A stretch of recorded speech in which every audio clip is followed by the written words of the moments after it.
Hello, everybody. Welcome to episode 10 of the Sports Clichés podcast here. I'm Craig. That's Jay.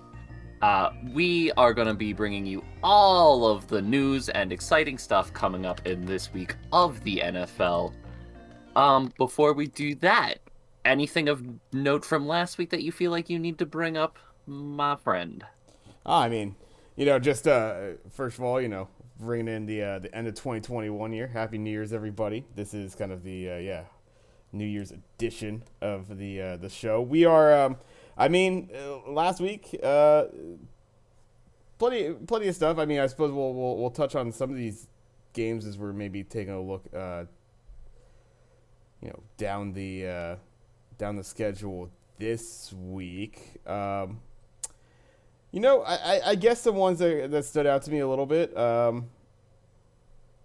if we're taking a look just at the last week's stuff, I mean, obviously we already kind of covered the Titans taking care getting the Niners win.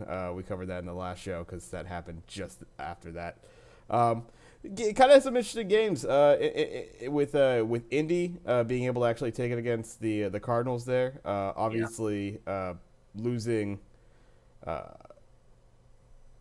losing your star wide receiver like Arizona is sometimes. Yeah, I don't know if you necessarily would expect a complete fall off for a team when you lose someone like DeAndre Hopkins, but it's definitely seems like this Arizona team isn't quite what they used to be, and that's actually one of the topics I had here.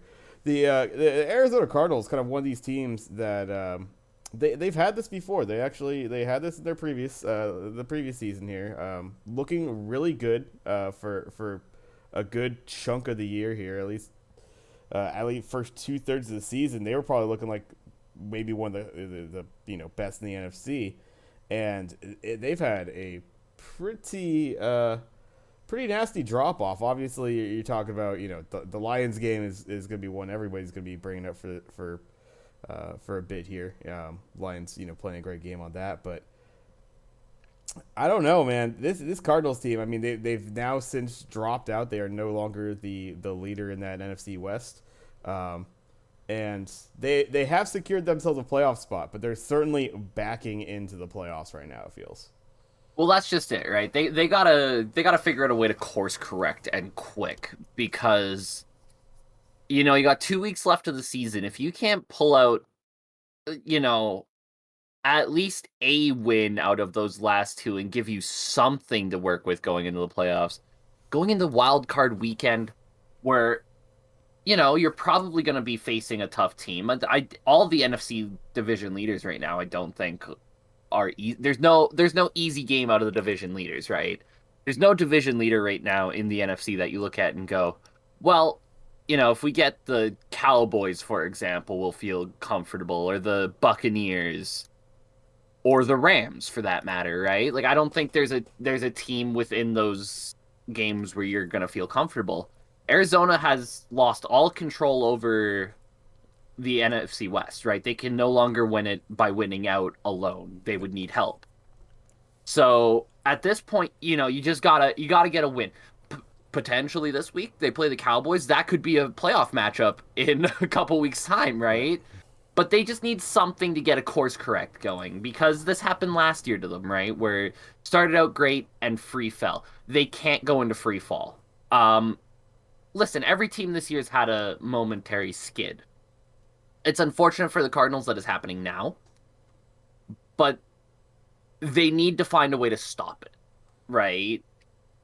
And like I said, even if you just win one of these next two, it gives you a little something to hold on to going into the playoffs, but they need something to stop it. Because you go into the playoffs losing, if they don't win one of their next two, that'd be four in a row, I believe. And that's a bad spot to be in. Right. I mean, they've obviously they have a defense that has been playing pretty goddamn well for the most part throughout the season. Um, an Be offense honest. that just expect a lot more from guys like James Conner have all of a sudden fallen off for them. Obviously, Kyler has been not looking quite the form. And yeah, when you take Hopkins out of that, obviously a big weapon for this team. It's just surprising to see, when you're putting up 12 points against the Detroit Lions. There's Yeah. problems, right? And to be honest, if you had told me before that Cardinals game that Jonathan Taylor would touch the ball 27 times for 108, I'd tell you the Cardinals probably win that. I don't that it's good production, but it's not the production we're used to seeing out of Jonathan Taylor recently, right? 4.0 average, right? He got the ball a lot and he got his yards, but they were able to contain him. I think the Cardinals defense did a really good job of containing Jonathan Taylor, all things considered. You're not going to stop that guy, not the role he's on right now. All you can do is hope to contain him. And I think the Cardinals did that as well as they could have. That game falls squarely on the shoulders of the offense. You give up 22 points, you're able to contain Jonathan Taylor. That's a game you should win. And the fact that the Cardinals offense just came out completely toothless like that, that's a real issue for them, I think. Because I think coming into the season, if you had told the Cardinals team that your defense was going to play as well as they have, Cardinals would think they might go undefeated, right? That offense should be able to put up consistently 30 points, right? With the weapons they have, even without DeAndre Hopkins, there's still enough there where they should be able to consistently put up 25 to 30 points. And the fact that they're struggling to do that right now is a little bit of a concern, I think. Yeah, I mean, I think they're finding out, like, I mean, I think there's some credit to be given to the Colts defense. It's definitely it's definitely a group that's coming together a lot more as this season's gone on. They had some ugly looking games early in the season, and kind of what to your point, what team hasn't had a skid this season at some point? Been a weird one. It's Been a weird every one. single one. But you gotta worry. I mean, this is the time when you can't be having it. Yep. And for the Cards, like you're talking about, um, I suppose you really isn't a division leader that you necessarily like look out a little bit more for than another. But right now, you're lining yourself up. I mean, I don't think they'll fall to seventh necessarily, but I mean, who's going to want to go into, after already going on the road, and if you happen to scrape by that game, if you put yourself in a bad enough position, you're going into Lambeau for your semifinal basically in the conference. Yeah. And there's just a lot of there's a lot, just it's surprising. This Cardinals team, this actually seemed at one point more of a lock of a team than the Pack did. I would say they were looking like they were going to be the class. I mean, there was a point where they had only taken the one loss on the season. They were looking great, but Do the Packers. right. So we'll see. I mean, it's a couple more games here. These are going to be some pretty defining games, and obviously coming up against Dallas, it's going to be a hell of a matchup. Along with a lot of, I mean, I took a look at the games, and a lot of these games matter clearly, but some of these games, it's specifically both the teams in them you're either fighting for better seeding, and for a team like Dallas, you still have you still potentially trying to sniff out that number one seed if you can get it, and a team that's just trying to make the playoffs, try to get in any way they can, like a team like the Cards there. So yeah, definitely going to be interesting going forward in that for the rest of the season for the Cards. See if they could correct themselves. Yeah, I mean, last week, some of this I would say wasn't crazy surprised. I mean, I didn't think Dallas would beat the hell out of the football team like they did. Yeah. That was ugly. Teams like Miami handling business against rookie quarterbacks and stuff like that. No surprise. I wanted Ian Book to do so much better. Games like the Giants and Eagles, as I was kind of like keeping a track on the ticker. That was a game that was like close for a half there, and then the Eagles finally like put their foot down. We're not going to talk about the Texans skunking the Chargers. So I was gonna get to. We might as well let's go ahead and step into it now. This is one of the something we're here. We're at the end of the year here. I think this is a nice little time. We haven't finished up the season yet, but we have a good sense for some of these teams, and we definitely have a good sense for some of the players that have popped out to us too. So let's take a look at the 2021 our pleasant surprises and our biggest disappointments. We'll take a look at some teams and players. I got a couple in mind myself, and we're talking about right there. One of my biggest disappointments, and I've hit on them On my multiple list times too. this year, is On this my San list Diego too. Chargers team. They were the first team on They, my mind when you brought this topic up. I mean, I think it's something I harped on before. This was their year to take Yep. the West. The Especially with the start Kansas City had Yeah, when they looked very fallible. yeah, And me and you have said it numerous times. We had the Chargers. Both of us had them somewhere around 11, 12 wins this year, right? Potentially even more. But, right there with the Chiefs fighting neck and neck for that division title all the way through. I think you said you had them ahead of the Chiefs. I had them maybe finishing top wild card a game back of the Chiefs, but certainly not to the point where they're at now, fighting for their wild card spot, tied with the 8-7 Raiders, struggling to get in. Right? Like, well, they I put don't know. yeah. I don't know what happened this year to them. I mean, they put themselves in a mess. I think it's. I mean, you can't really necessarily. You take a look at the stats. You can't exactly point at Herbert, but definitely some timely turnovers that he's had that have really hurt this team.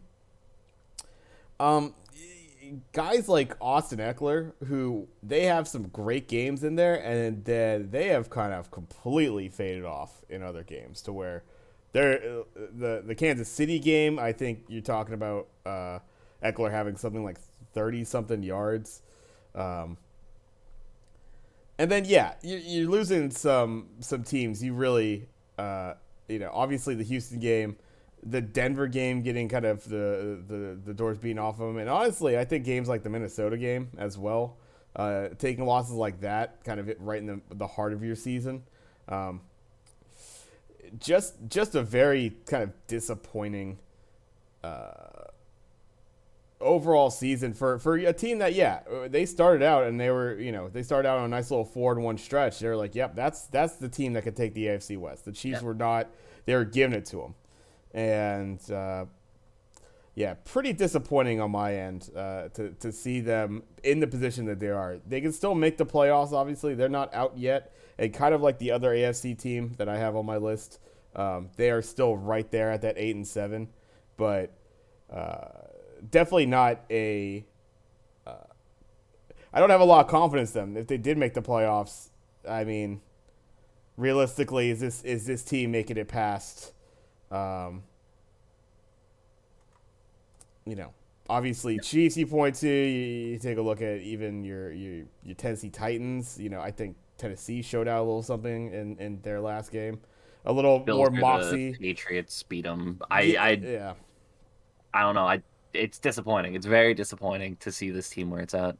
The other team I have as on my disappointment, and a player I have on my disappointments as well, are the Baltimore Ravens. Baltimore was granted, this division has been insane as far as who's been leading it week in, week out. It seems like it's been a different team.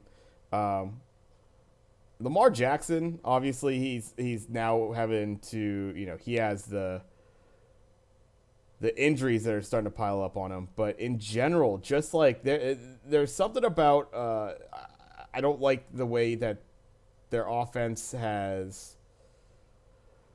It doesn't feel like it's developed. It feels like it's regressed. It feels like it's become way more predictable than it should be. With a player as dynamic as Lamar Jackson is, it's amazing how flat their offense feels for long stretches of games. And they could kind of turn it on. They could have a drive or two. But overall, this is a team that I expected to obviously be winning a lot more games. But honestly, yeah, Lamar Jackson, they do have the pleasant surprise on the other side of a guy like Tyler Huntley, although he hasn't been winning games, starting to play, good in that, backup role there. And even a guy like Josh Johnson kind of coming in and being fairly feasible as well. But yeah, another team that started out, they were firing. They started out hot with, they went 5-1 in their first 6 games there, and then just obviously they've lost their last 4. It's been pretty ugly, and they don't have they're not going into the next year with a friendly game. They got the Rams this next game here, so it's not looking any easier for them going forward as well. Yeah, another one of these teams where there's so many of them this year where on any given week you don't know what you're going to get out of them. Yeah. Right? Like they could come out and look like the Ravens we all expected them to be all season, or they could come out and lay an egg, and you never know what you're going to get. It's always a surprise, and that's not necessarily the best thing. I did not have them on my disappointments list. Only because I think there's another team in that division that deserves more criticism than the Ravens. But Oh, yeah, I do think this is not what I expected out of the Ravens, to be sure. yeah. Um, I had the Cleveland Browns on my list. Last season, Browns have a one of their best seasons of all time since coming back in the league. Right. Beat the Steelers in the playoffs and put the fear of God in the Chiefs in the divisional round. And you look at that team and you go, okay, this is a team they're going to keep building. They're going to keep building. And much like you, I have a player from this team on my disappointing list, and it's not the quarterback. Um, listen, you know what you're getting out of Baker Mayfield. He's going to be a little bit inconsistent at times, but there's too much talent on this team to be 7-8 right now. This is a team that, with everybody else in this division faltering except for one really surprising team who will be on my pleasant surprises list, uh, they should be up there competing for the division title or be running away with the division title in all honesty. You got a guy like Nick Chubb. You got that defense is just filled with killers. There's no reason to be 7-8. And I brought it up, so I might as well say it. On my disappointing players list is Jarvis Landry. Right? Jarvis Landry is somebody who I expected to come into this year and really just be a safety valve for Baker, right? Even though he's inconsistent, you just drop the ball off to Jarvis Landry. Kind of what the 49ers do with Deebo Samuel, right? You can do that with Jarvis Landry. Just get him the ball however you can and let Jarvis Landry make plays. And they've gotten him the ball a fair amount of times, but he's just not making plays the way we're seeing. Only been in the end zone once this year. Currently on pace for his lowest yards per reception of his time in Cleveland, and his lowest yards per reception since 2017 with Miami, which I think there might be a group of people who might not even remember Jarvis Landry played with Miami. This was a guy who was supposed to, as Cleveland broke to that next level, he broke right there with them, and he was supposed to keep going up with this team. Instead, it's been the complete opposite for the Browns this year, and it, to me, has been maybe the most disappointing team in the NFL because I thought they had finally broken the curse of the Browns, right? I thought they had done it. They made the playoffs. They beat the Steelers. They were a couple plays away from beating the Chiefs, and who knows what happens after that, right? If they end up pulling off that win against the Chiefs. And now we're talking about a 7-8 team who's probably not going to make the playoffs again this year and look like the same old Browns. And it's disappointing to me because I thought this team was going to be so much different this year, and they're just not. Yeah, I mean, obviously they've I think like the Ravens, they've been dinged up by injuries. I think the losing Jack Conklin a month ago or so, I think that's something that's really hurt this team, not allowed them to in these kind of these games that really matter toward the end of the season. When you don't have one of your main guys protecting your quarterback, whether it's Baker back there or whoever they've had to throw back there. I guess has it been was it Keenum back there before? I guess Case Keenum, yeah. Yeah. Uh, Nick Chubb, I mean, still, going for close to 1,200 yards already, having, Yeah. a fairly good season. Kind of a nice little surprise in a guy like D'Ernest Johnson being able to step up a little bit, um, and get a little love in that regard. But yeah, Jarvis Landry, disappointing there. I think even a guy like Miles Garrett, obviously, you're talking about 15 sacks on the year, so that number pops out nicely to you. There are a couple times where he has been. I mean, you're just talking about one player on that line, but kind of in the same way that I feel the same way a little bit about Nick Bosa at times. Great sack numbers on the year in general, but he's been taken out of games as well. I feel like a little bit of the same thing happens with Myles Garrett, into where in really important games where they really need that presence, unfortunately it isn't there, and probably from getting double teamed and shit like that, or getting held, whatever it is. But yeah, Cleveland definitely. I think injury bug. Like the Ravens. Both these teams have been pretty severely beat up on that front. So a little bit of understandability there. But yeah, obviously you have the whole Odell thing and kind of that departure, that being seeming to be a bad fit overall, and just kind of that misstep. Definitely feels like a step back this season for him. It's not a complete fall off, obviously. This is a team that's still competing out there, but yeah, it doesn't look like playoffs this year. So definitely a step back. And yeah, we'll see with them going forward. I mean, obviously, the question marks around Baker going forward. Where does the team go when it's kind of stuck in the middle like this? This is always the interesting thing, because they usually don't. Floating around mediocrity is no fun for anybody. So you try to make it happen again and try to retool up, or you're probably going to take a fall off because you have to bring in some young talent and you have to maybe open up some salary cap, what have you, right? And obviously, they're really going to need to take a look at quarterback this offseason, right? Like, Baker Mayfield's just not it. This is an interesting draft class where there are a few decent quarterbacks in it, but are not going to go early.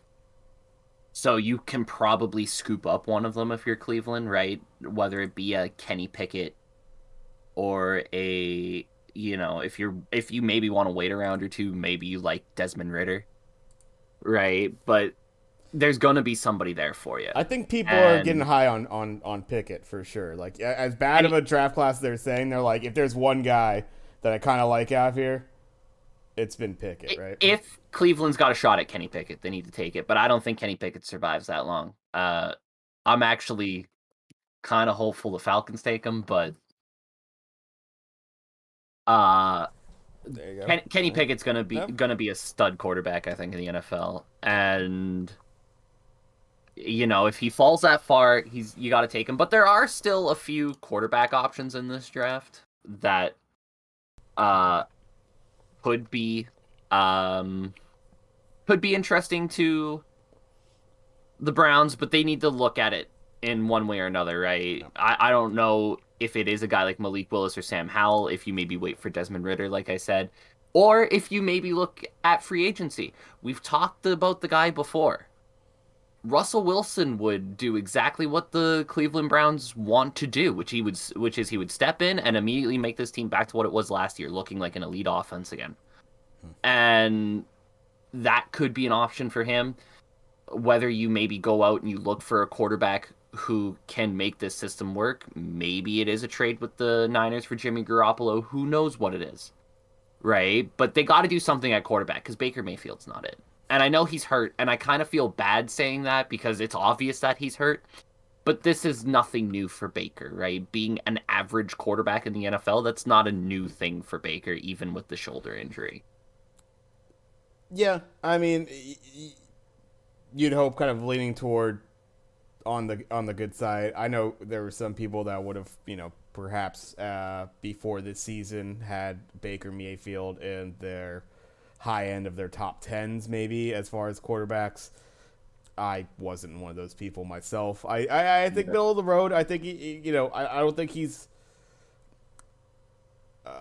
I think the shoulder thing is very unfortunate because that obviously had a big effect on his game, and he's trying to muscle through it. Sometimes it's like, man, you might be hurting more than helping by continue trying to roll yourself out there. But I mean, you look at some of the backup quarterbacks in this league, and it's a drastic fall off when they come out onto the field. Very few have come out and really been that impressive for at least anything more than a game. So, I mean, I guess credit for him for trying to stick it out. Really, in a situation that it's looking like it's kind of no win. You know, you go out there and you're struggling. You're probably not playing as well on yourself. You're kind of decreasing your own value and the market and everything like that. Might have been better just to take some time, but it's kind of impossible to just like heal off that shoulder injury. You can't just like take a couple weeks and it'd be fine. Yeah. It's something that he's just gonna have to deal with through the end of this season, and then by the time he comes back next season, it should be good. And it's kind of a shame when because you look at some of those players, especially a guy like Chubb, and you're just like, oh man, yeah, if he doesn't get a quarterback around him, you wonder how long he's going to be kind of in that purgatory that is 500 team that doesn't make it to the playoffs over there. And it's a damn shame because with Nick Chubb, we are literally talking top 5, if not top 3 running back in the NFL. Right. Right? Like, at worst, he's top 5. At, like, best, we're talking about Henry, Taylor, Chubb. That's your top 3. Sure. Right? Dalvin Cook could make an argument to be in there, too. Yeah. But, like, that's the kind of guys we're talking about Nick Chubb being in that group with. He is that good. And I think he doesn't always get the credit for it because he plays in Cleveland, right? He started to get it last year because, again, Cleveland was a good team last year. And then it feels like this year, again, he's gone right back into purgatory mode, and he's having another very good season. Yeah. And let's stay in the that AFC North.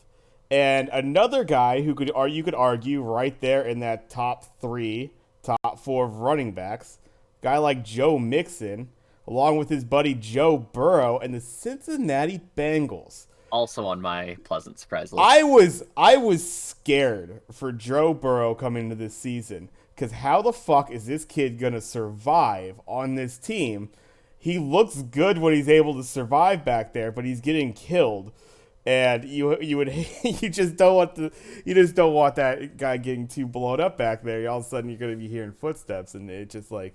That's not a good situation. But this Bengals team has been, I would say, my pleasant surprise of the year as far as one of the teams I've seen. Going out there competing, you're talking about Joe Mixon, who has over 1,100 rushing yards right now on the ground. They have 2 1,000-yard receivers right now in Jamar Chase and T. Higgins. Tyler Boyd also being a really nice piece in there. A defense that is a pretty, I would say, spotty at times. Definitely not a great defense against the pass, but you got a guy like Trey Hendrickson, who has 14 sacks on the year. He's been a great piece for them. I like in that crazy AFC North. I like that the Bengals have kind of emerged here and are now your AFC North leader right now for that division. So no guarantee, unfortunately, of the playoffs yet for them. But they're looking pretty strong, and they got a hell of a game this week coming up against KC that I'm really looking forward to. Yeah, and you got to give a ton of credit to the front office of the Bengals, just recognizing places where they could improve, and doing it in subtle ways. Right? They paid where they had to pay.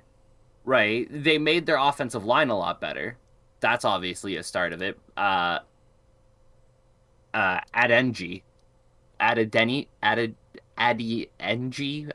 their draft pick, their 6th-round draft pick from this year, been phenomenal at guard for them. Yeah. Right? He's been a hell of a find for them at guard. Jonah Williams has made another step up. He was a 1st-round draft pick last year. I think a lot of people were a little bit disappointed at his year last year. Being an offensive lineman in the NFL is very hard. Even if you're coming from Alabama, it's still hard. He's taken a step up this year. He's been a lot better at that tackle spot.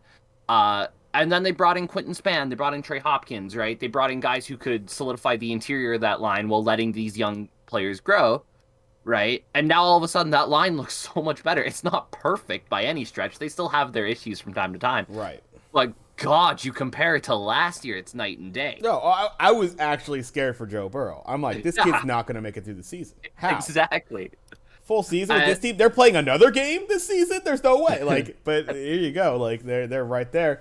And they've had their slumps a little bit, like every team yeah, this year. But right now, 9-6, leading that division. And if they get this win at home against KC, you got to look at them as a really strong team in the playoffs there in the AFC. yeah, for sure. Especially with the how muddled the wild card is, Yes. right? If they can win the AFC North, come out of it facing a team that's probably going to go through a tough couple of weeks here, just to make the playoffs, right?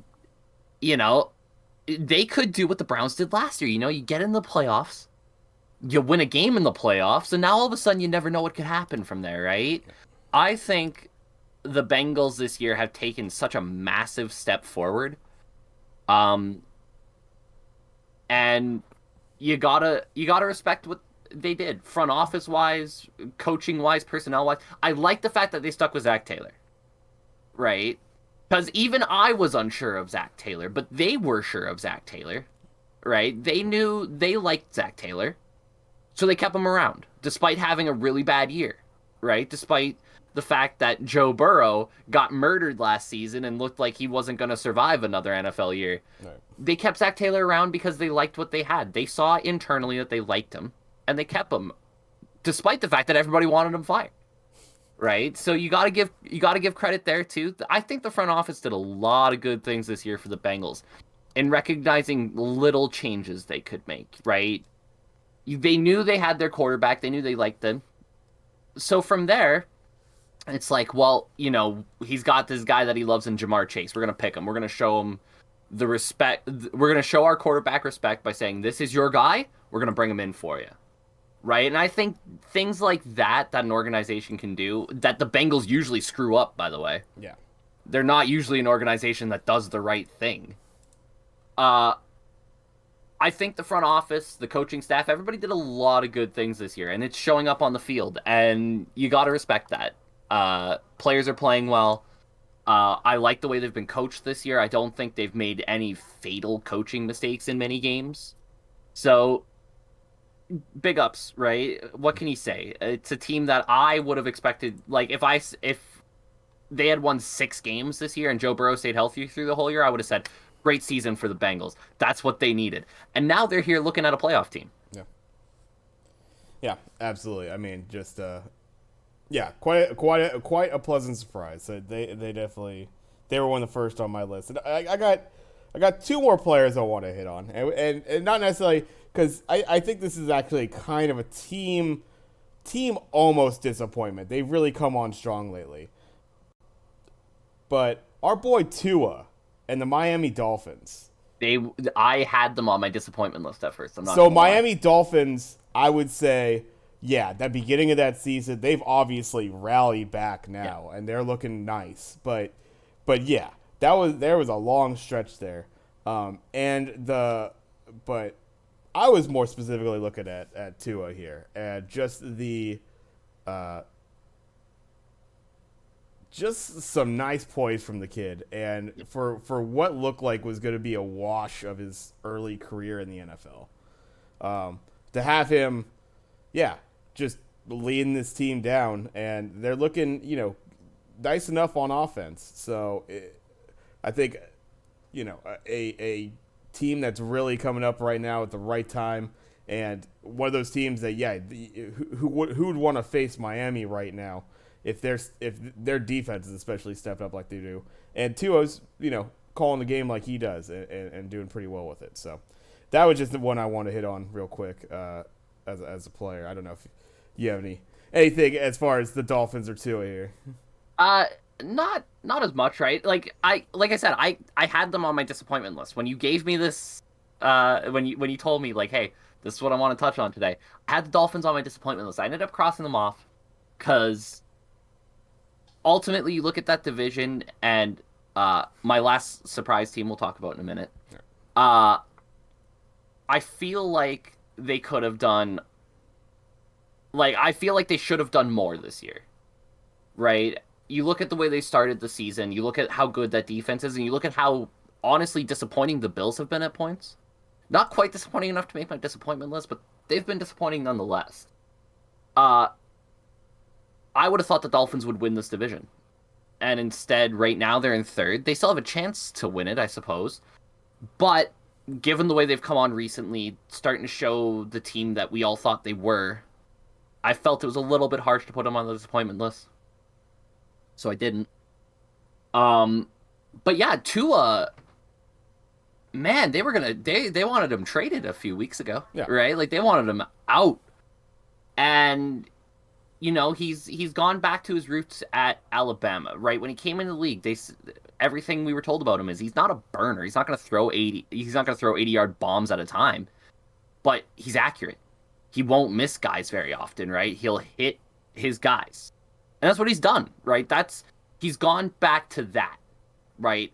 Just be accurate. You don't need to throw the ball 40 yards every time, right? Take your 6-7 yards at a time and be the guy that you were at Alabama. And that's what he's done.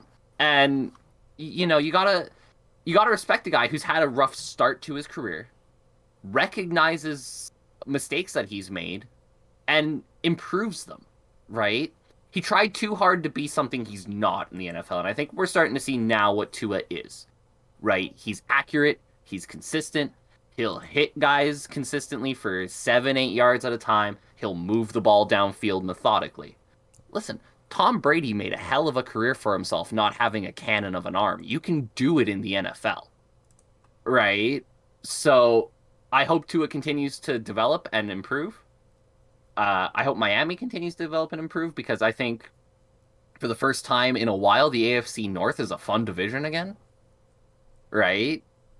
And or not the AFC North, the the AFC East is a fun division again because the Patriots aren't dominating it, and there could be fun for a while. But my last surprise team is the evil empire themselves, the New England Patriots. Right. Listen, 9-6, tied with the Bills at the top of that division. Did you have that at the start of the year? I certainly didn't. I more likely would have had them somewhere about 5-10 at this point in the season. Yeah. Mac Jones has been a bit of a revelation for them. Has he been perfect? No, certainly not. He's been a rookie. He's made rookie mistakes. But he looks like a guy who can carry this team into the future. Bill Belichick still knows how to coach a defense. The Patriots' run game has been surprisingly good this year. They're a shockingly complete team, and they have not had a particularly easy schedule, right? You look at where they're at now, they've won some tough games against good teams. They've played really good teams to really tight contests. That overtime loss to Dallas obviously stands out in that sense. This is a team that struggled at the start of the season to find an identity, but once they found their identity, they became a very hard team to play. And I think coming into playoff time, I don't think anybody wants to play the Patriots. I don't think that looks like a fun game to play. I don't think anybody feels confident playing Bill Belichick in the playoffs, right? We talk about the aura around Tom Brady in the playoffs. I imagine Bill Belichick's aura around the playoffs is somewhat similar. This is not a team I think teams are looking forward to playing in the playoffs. And it's just not something I would have expected to say at the start of the season. Yeah. I mean, it looks like it's all lining up for them too. I mean, they just came off of tough back-to-back losses against some strong conference opponents there in the Colts and Buffalo. They got a cupcake here in Jacksonville coming up, so you'd expect a dub here, which lines up for a real nice dress rehearsal for the playoffs in a game against Miami. That's probably Miami fighting for their playoff lives, obviously. Actually fighting for the division if things line up the right way. Depending, yeah, with how Buffalo could fit in there exactly. Buffalo in no great secure position with their record themselves, obviously. So yeah, they're lined up for what's going to they're going to be playing some pretty meaningful football there in that last week of the regular season going into that wild card. And yeah, it will be uh, it's a quicker return for this team. Obviously, Yeah. they saw the opportunity with a guy like Mac Jones. I think not a crazy stretch that he's kind of the best rookie ready to play quarterback out of the group from this past draft, but yeah, playing very nice so far, and obviously, I think way beyond any kind of expectation that would have been had for him right off the bat, had for this team right off the bat.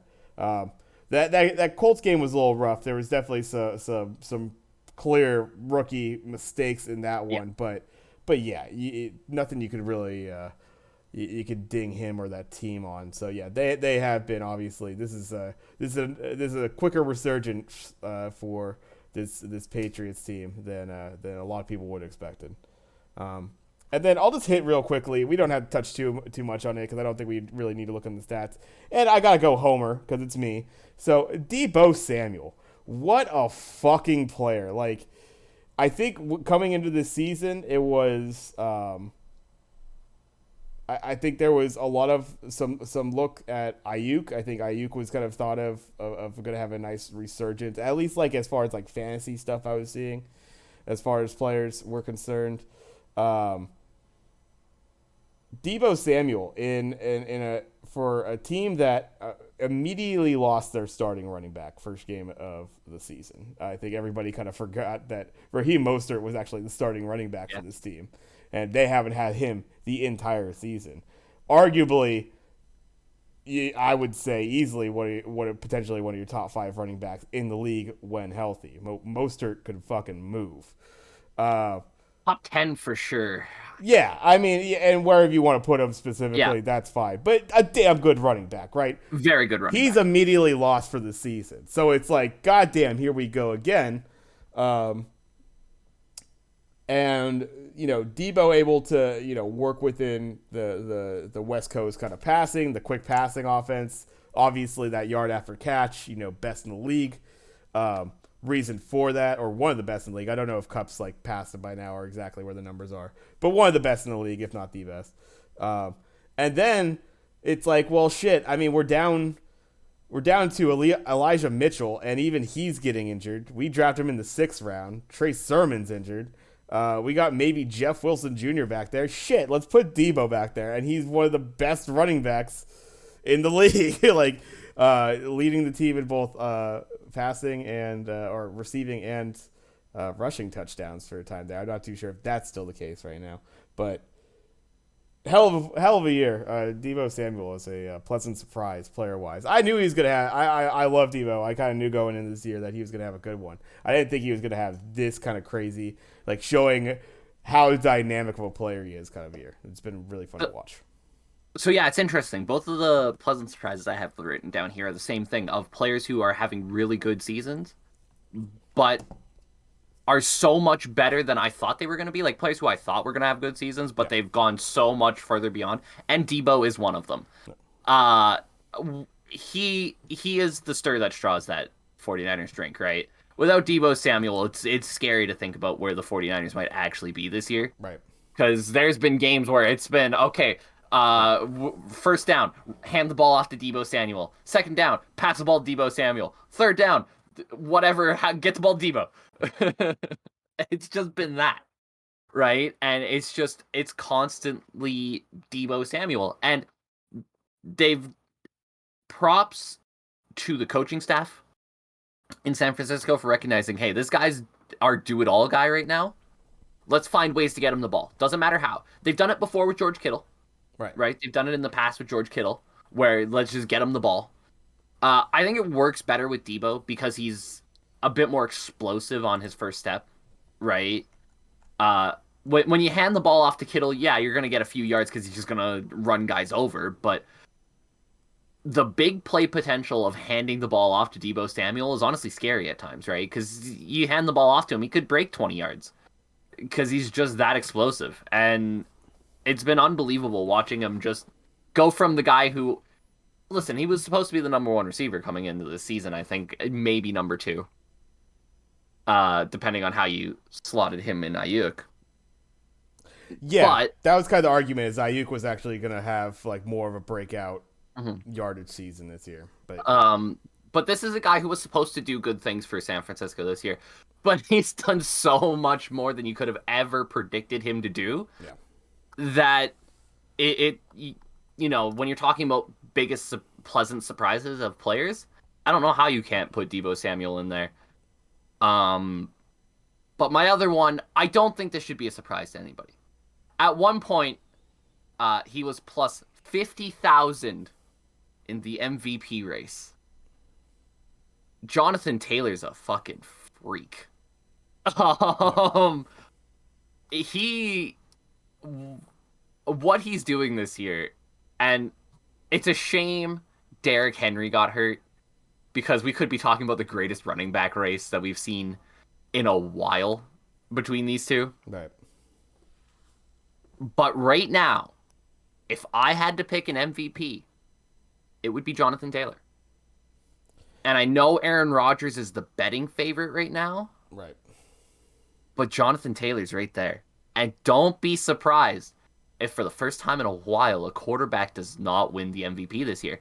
Jonathan Taylor is dragging the Colts kicking and screaming into the playoffs. There was some times in the middle of that season where that Colts team didn't look like they could do anything else.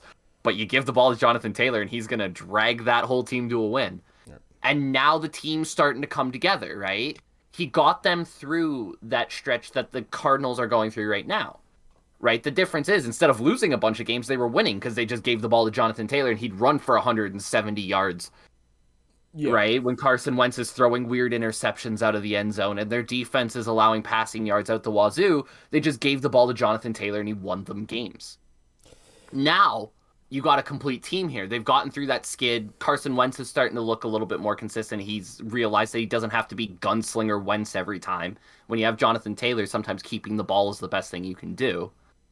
That defense has shored up a great deal, especially in the passing game. And now Jonathan Taylor continuing to do what he's doing with a team around him that's playing that way. The Colts may be the best team in the AFC right now. Yeah. And Jonathan Taylor, I mean, yeah. boy, he's going to get MVP consideration. Yeah. MVP, I mean, it's going to be tough just because that's a quarterback award. So I'm thinking offensive player of the year. I think he's 100%. actually a shoo-in for that myself. That's not even a question, I think. But the thing is, MVP and offensive player of the year, you can't have. So like it's almost the second award. But it's like it's kind of that one they're more willing to give to a running back, basically. Here's the funny thing.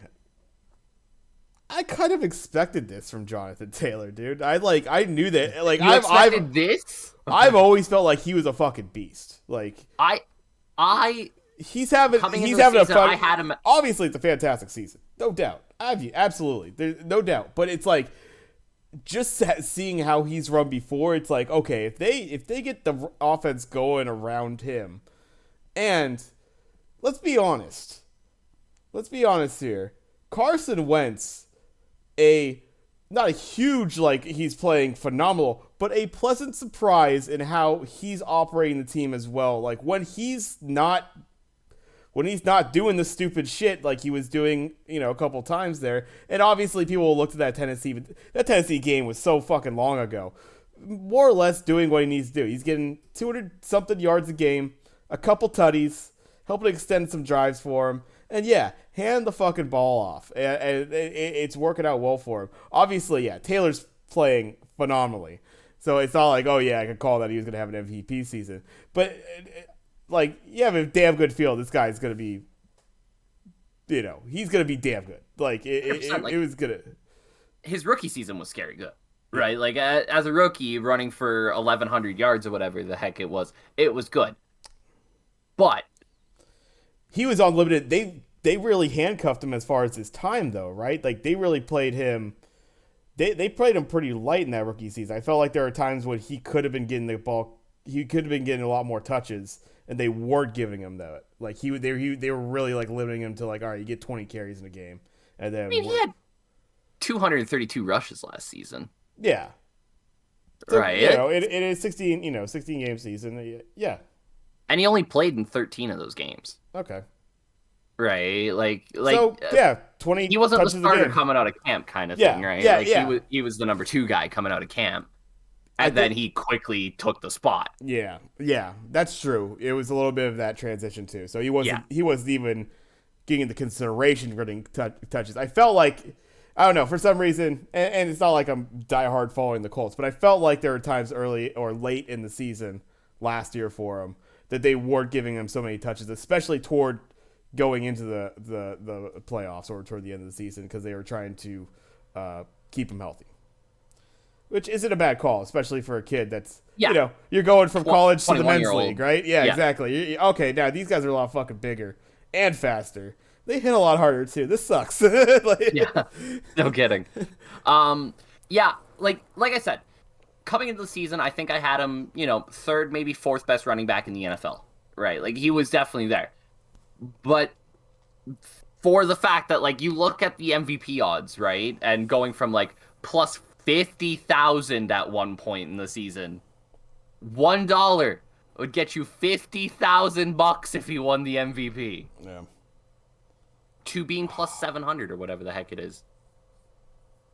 Right? Like, this guy is doing things that we haven't seen a running back do in a while, except for maybe Derrick Henry. Right? Derrick Henry would be the only argument. And I got one more disappointing player to talk about, Oh boy. which is not a disappointment to me, but is probably a disappointment to a lot of people out there. Um, the things he's been doing with the Colts is ridiculous. And I always knew he was good. I didn't know he was break the game good, and he has been break the game no, good this year. he's definitely This is Bo Jackson and Tecmo Bowl levels of running right now. It's disgusting. But when Derrick Henry got hurt, I know we were all worried about the Titans, but did we think we would see Ryan Tannehill play as bad as he has since Derrick Henry got hurt? That to me deserves to be put on the biggest disappointments list. Ryan Tannehill has thrown more interceptions in the last 5 games than he did all last season with the Titans. Right? Like, I get the fact that, and I've said it numerous times, I don't think Ryan Tannehill's an elite quarterback. I don't even think he's a great quarterback. But I didn't think he would turn into Miami Dolphins under Adam Gase Ryan Tannehill without Derrick Henry, but he has.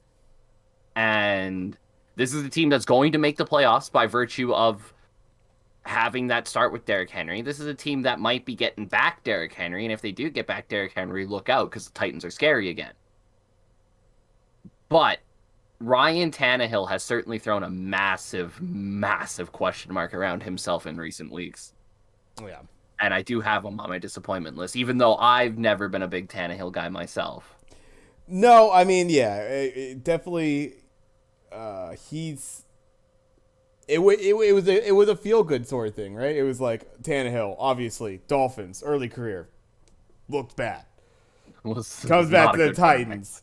Oh shit, he could actually still play ball. Look at that. Like, it was nice to see. Okay, hey, like, there's only so many good quarterbacks in the league, right? Yeah. So it looked like, oh shit, Tannehill might actually be one of those. Had a horrendous first half of that last game and then was able to pull it off against the Niners. You're watching this Central Michigan Washington State? No, I'm watching the Alabama-Cincinnati game. Oh, okay, that already started. Okay, this is still going. But the fact that, like, yeah, they have had their receivers out. AJ Brown, him coming back from IR in that last game. Obviously, that offense went with him in that game. Whether you call it, bad defensive play calling or whatever, it definitely took advantage of that situation, and Brown came out and played a pretty damn good game there. But yeah, you expected a little Tannehill not to be giving the ball away as much as he has been. So we'll see. Yeah, looking like I don't think they're actually guaranteed the playoffs yet. I don't. Technically not, A but they lot do of have the things. Texans in the last week of the season. Yeah. Well, hey, this Texans team it can be it can be surprising. I don't think they'll win this week, of course, but um, and even if they lose out, they would still need the right circumstances to fall against them to yeah, miss. no, that kind of goes to speak to it too. At this point of the season, they are the division leader, but still don't actually have it wrapped up. Yeah, kind of disappointing. Yeah. Disappointing one. Injuries racking up for him, but yeah. Um, any other surprises or disappointments for this season? I think the most surprising team is I didn't have a disappointing team from the NFC. I think the NFC's lined up exactly how I thought it would. Honestly, I to a mean, T. it's just a damn slugfest out there. You know, Yeah. it's like, oddly enough, though, it is kind of funny when you take a look at and some of these, like Tennessee, it would take a lot for them to be out. But you actually take a look at the AFC. Only KC has actually clinched making the playoffs or clinched the division. Yeah. In the NFC, 5 teams have clinched, including the Arizona Cardinals in the wild card. So only 2 positions in the NFC are still up for grabs. While technically, when you're talking about division leaders plus the wild card, you All got but one of 6 them. spaces. Yeah, Yeah. 6 places. So a lot of parity, a lot of mix-ups as far as the positioning of where these guys land to be had. And some of those teams, you're talking about 4 teams at 8-7. Yeah. And only one of those right now actually in the playoffs. So it's going to be obviously a pretty intense last 2 weeks of the season here. Looking forward to it. I mean, obviously, this is exactly what you kind of want. You want really meaningful games coming in this last 2 weeks. So the NFL has to be happy. They're like, oh, yeah, we added this extra game for a reason. Look at this. Like, they're all Yep. and they're all against a divisional opponent, basically, for every team in that last week. So it's a lot of And meaningful games. most of those games in that last week, it's not just divisional opponents. It's games that are going to decide things, right? Like Yeah. it lined up exactly how they hoped it would, right? Exactly how they hoped. Um, let's go into before we go into this next week's slate of games. I think we'd be remiss if we didn't touch upon this quickly because I mean you talk about hell of an icon and honestly oddly enough for a series that is now it's taken its bumps and bruises and all that and it's not quite what it used to be as far as the quality is concerned, but the name behind the game. Rest in peace to John Madden, of course. Obviously, coach, announcer, just icon for the game of football. Damn shame. 85, a hell of a run, that sort of thing. I mean, Madden, it's like my first game was Madden 92 for the Genesis.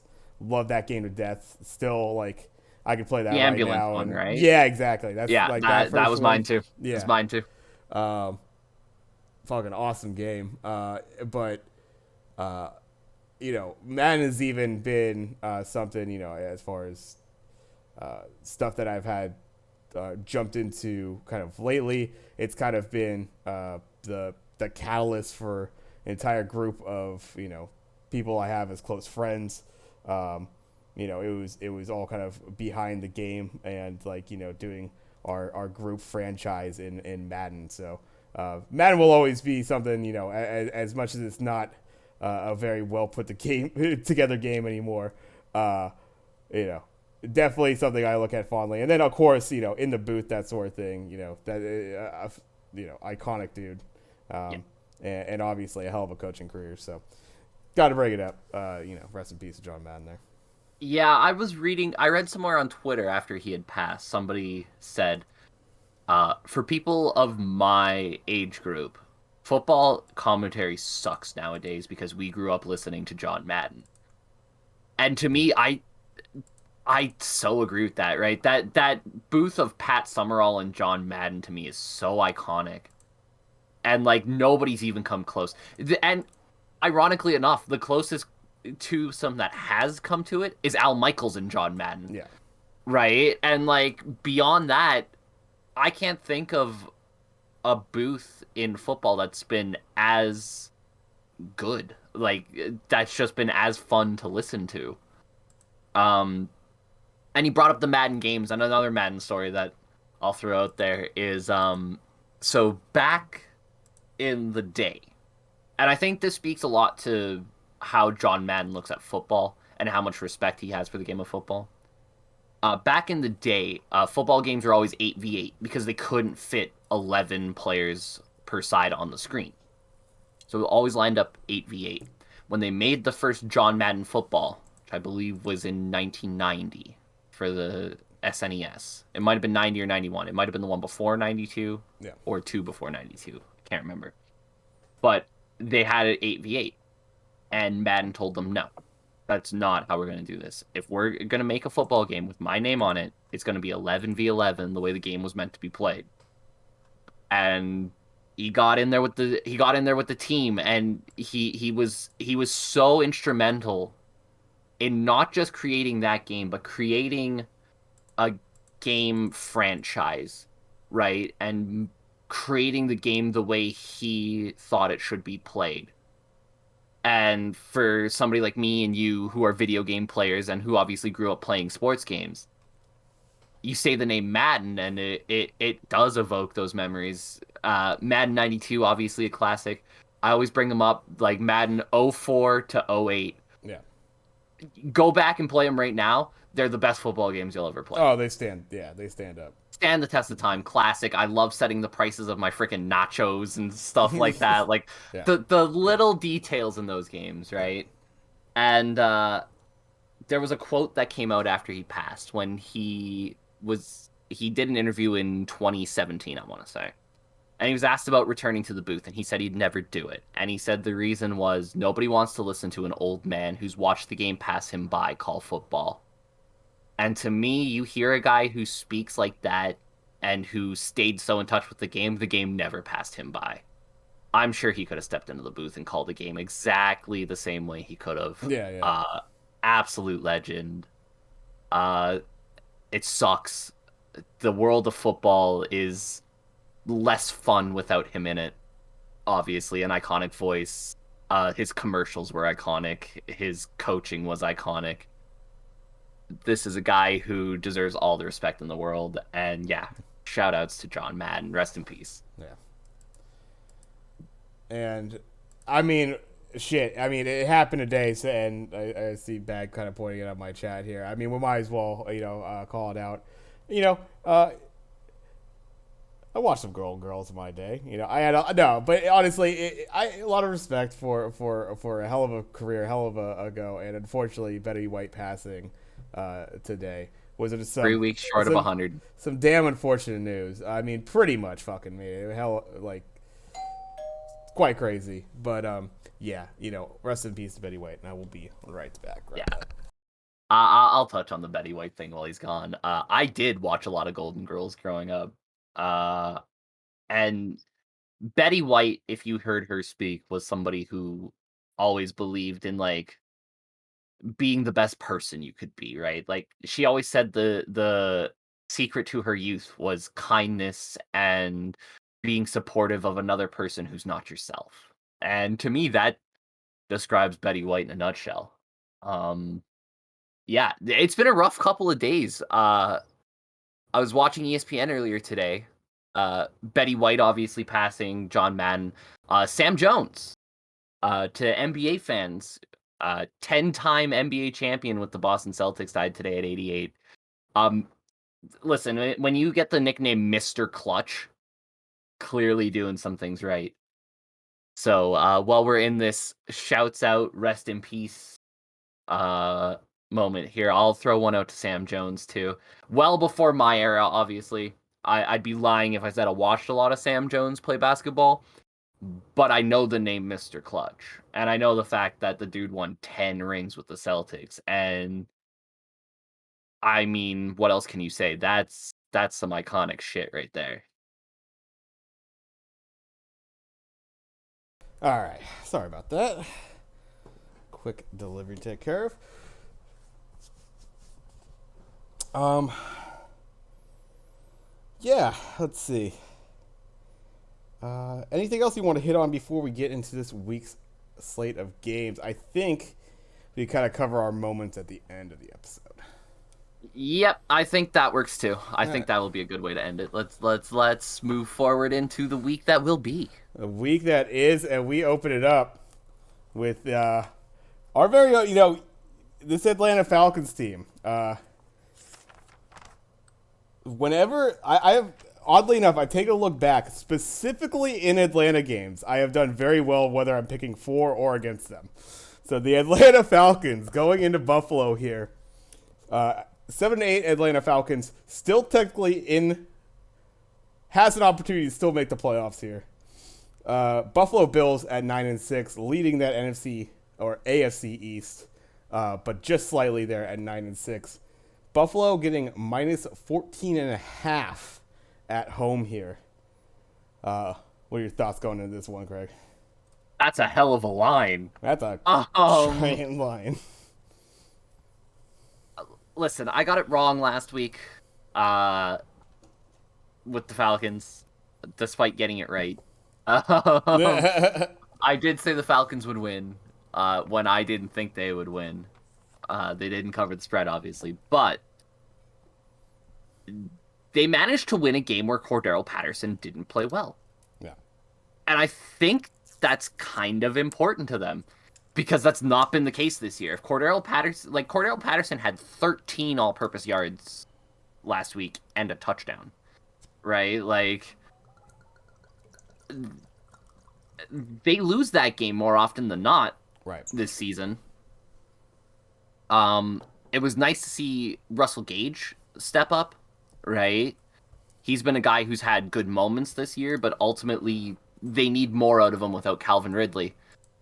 Kyle Pitts is obviously a beast. I don't know what else you can say about that. This is a team that is fighting for its playoff lives, and they're gonna go out there and play as hard as they possibly can because the problem with the Falcons team this season has not been giving up. They don't. It's not like they've laid over and died for teams. The problem with this Falcons team this year has been they don't have the talent. Right? We've mentioned it before. They're essentially 4 players deep, right? And one of those players is currently not here. Right? So it's essentially Ryan, Cordell Patterson, and Kyle Pitts having to do everything. And they're trying. They're fighting, but they're not going to win this game. The question is, do I think they can keep it within 14.5? And the answer, I think, is yes. I think this is a team that is going to fight hard. They're going to lose and be eliminated from the playoff by virtue of losing, I would imagine. But they're gonna fight hard.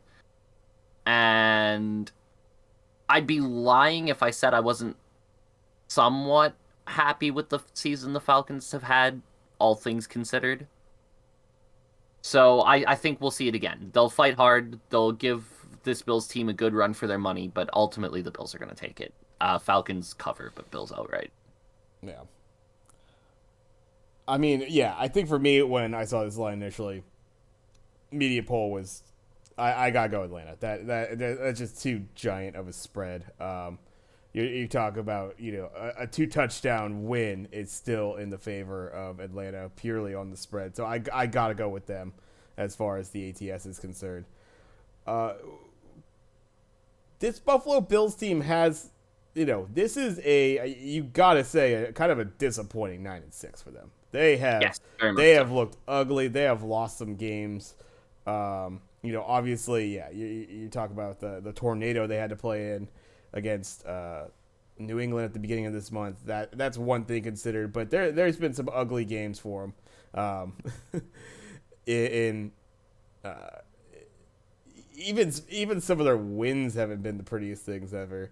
I don't see this Buffalo Bills team being one that's really going to be able to pull away that greatly from the Falcons here. So yeah, I'd like Atlanta myself to keep it within at least 14 points there. Think realistic in that standpoint. Yeah. Buffalo will be kind of interesting in that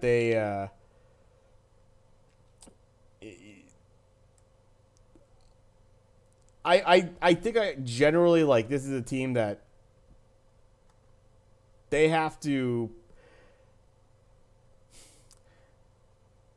I'm wondering how they're going to play in this first round because right now you're talking about a first round in which they would line up if it was the start right now.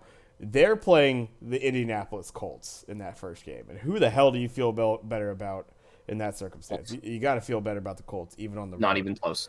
I think the Colts might blow them out. The other wild card teams, New England, Miami, like I don't think Buffalo wants any of that. These are teams that'll run the rock on you if you give them the chance. And Buffalo, if they've had one weakness, it's been that goddamn running game. In this situation, unfortunately, this is a Falcons team that is next to last in rushing yards per game. Obviously, this does kind of go with Patterson, though, Yeah. in that regard, right? So, And the Falcons are an interesting team where they don't run the ball traditionally, right? right, But they'll run a lot of like they'll run 10 screen passes a game that essentially work as run plays. right. So yeah, both of us. It looks like Atlanta on that one. Yeah, 14.5 too. Like that's a hard spread to pick the other side on. That's giant. Betting on essentially a 3-score win. Yeah, and that spread is giant. And talk about the Giants. We got in our next game here, the New York Giants coming in 4-11. I mean, kind of right where you probably expected this team. Going into Chicago to face the Bears. Bears at 5-10. They've obviously had some rough-looking games, but in this one, they are getting -6 at home against the Giants. Is it still Jake from State Farm at quarterback for the Giants this week? Uh, Give me a sec. I don't have Daniel Jones on the injury list. Same here is what I'm seeing. I could have almost swore that I have him on IR neck, actually. Oh, is he on the IR? I think, yeah, I think they might have pulled the plug on his season. I'm thinking, Oh, okay. yeah. Um. So then, yeah, I would imagine it's Jake from State Farm. Yeah. Uh, Looked all right. I think in that first game he came out off the bench. I know in that last game they just played, definitely didn't look good in that one, right? The against the Eagles. Yeah, he was pretty poor. But it's not like Glennon came in and played any better. Right. Uh, yeah, this is the worst game of the week, right? Like, I don't trust the Bears to beat anybody by 6 points, but the Giants with Mike Glennon or Jake from State Farm, uh, Bears did just pick up that surprising, I would say surprising win on the road, going to Seattle last yes, week. I would also say surprising, and Bears fans probably hated it. Just like they're gonna hate me saying, I think the Bears are gonna win this. I got the Bears. I mean, listen, Daniel Jones isn't a great quarterback by any stretch of the imagination, but he's so many leagues better than what they got right now that it does make that much of a difference. That, like, here's the thing. Here's the thing with Daniel Jones. Inconsistency is his problem, but he can make big plays happen with his feet or with his arm. He's done it. I think Daniel Jones as a backup quarterback in the NFL is a great backup quarterback. I think the worry for the Giants is Daniel Jones as a starter is a bit of an issue. Now, Mike Glennon and Jake Fromm as a backup quarterback in the NFL are a problem. Both of them. I haven't seen anything from either one of them to make me think any other way. So you got borderline third string practice squad guys coming in to face a Bears defense that is actually pretty decent. Sounds like a bad time. Yeah. And again, Bears fans will cry a little bit because the Bears are going to somehow pull 7-10 out of this season, and Nagy's going to keep his job. Oh boy. I mean, I don't know. Let's see. I'm actually not aware. What is their last game of the season? The Vikings I might mean, that'd maybe be Kirk Cousinless kite Vikings. true.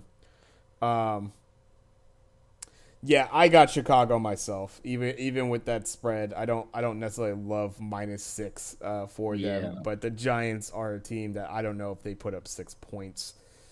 So I got a feel coming off that, Justin Fields. I mean, he's looked every much of the rookie he is this season, so that's been tough.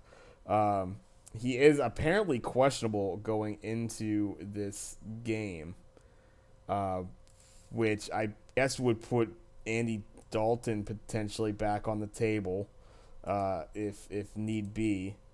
Um, I don't think they'd have too much of an issue going to Red Rocket here against the Giants. yeah, I think Andy Dalton. Like, here's the thing. Unlike the Giants, Andy Dalton's a pretty good backup quarterback, right? I don't think the Bears feel too hard done by having to go to Andy Dalton here. and that's right. It was Nick Foles. Otherwise, that's right. I forgot Nick Foles was actually who they went on for that last game and pretty much got them that dub. So um, yeah, probably better situation for both those guys having Dalton or Folds back there besides Glennon or Fromm. Um, Yeah. so yeah, I like Chicago just enough, but this it might be a rough game to watch at points. We will see. Um, Going in though into the Andy Dalton to start, by the way. Andy Dalton 2 start. Okay. It's 24 minutes ago. Andy Dalton to start over Nick Foles in home finale. And we'll go, right from that, which is probably not going to be as crazy or fun of a game to watch, into one that I expect is going to be one of the games of the week here. We got the Kansas City Chiefs going into Cincinnati to face off against the Bengals. KC sitting at 11-4, being your only AFC team to lock up a division and a playoff spot. Obviously, Cincinnati leaders in the AFC North. At 9-6 right now. Going to be hosting this KC team and getting +4.5 points at home.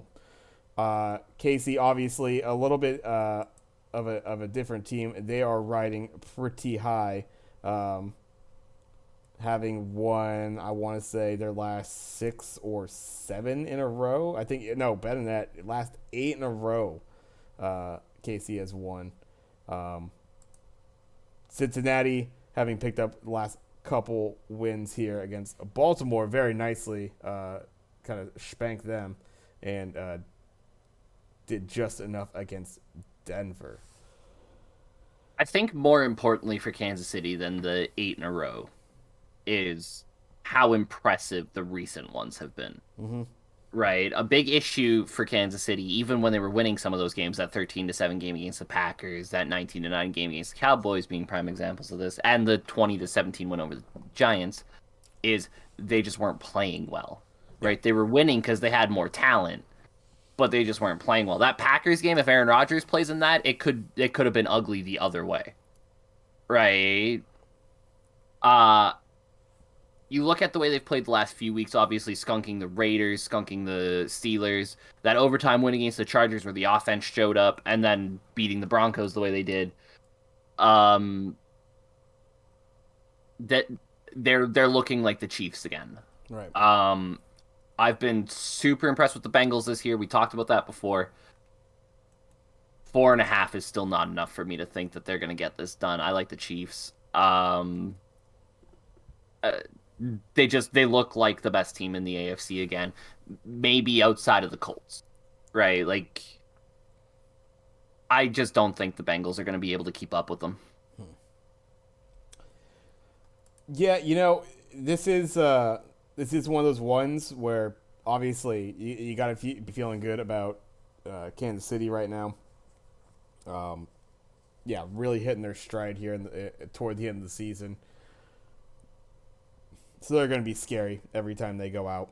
Um, Defense that has, I would say, yeah, Chargers, given how up and down the Chargers have been, that actually kind of, even though that's a win for them, still kind of a surprising blemish of giving up 28 to them. But then, yeah, you're talking about 10, 9 points. That defense for KC has been showing out. Despite that, this is kind of you're in the position right now, but really you got to feel like for Cincinnati, this is a must win. This is kind of your opening playoff game, so to speak. This is one they really need here to really kind of lock this down. And I feel like the Cincinnati team has enough of a. They've shown that they have the pieces. They they play pretty goddamn fiery when they have shown up. And I think this is the game where they know they have to show up. I don't think they really wilt under this pressure. I think they're gonna stand strong. And having it at home, that crowd's gonna be absolutely on Yeah. fire for them. So that's gonna be fun to hear.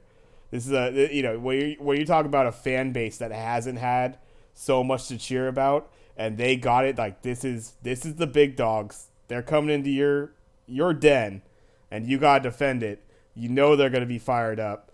Um, this is the only thing I worry about in this game is if Casey comes out early and they hit him for a couple tutties real quick, and this becomes like a 14-0 right off the bat, and that momentum kind of slips away, the energy slips away from them. That's where it's dangerous for the Bengals. I don't see that happening. I'm seeing this either being a close game throughout, or one that I think Cincy's actually going to be able to maybe hold a little bit of advantage throughout this game. I think it's going to be a close one. I think the energy is going to be there. I think I got to go Cincinnati myself.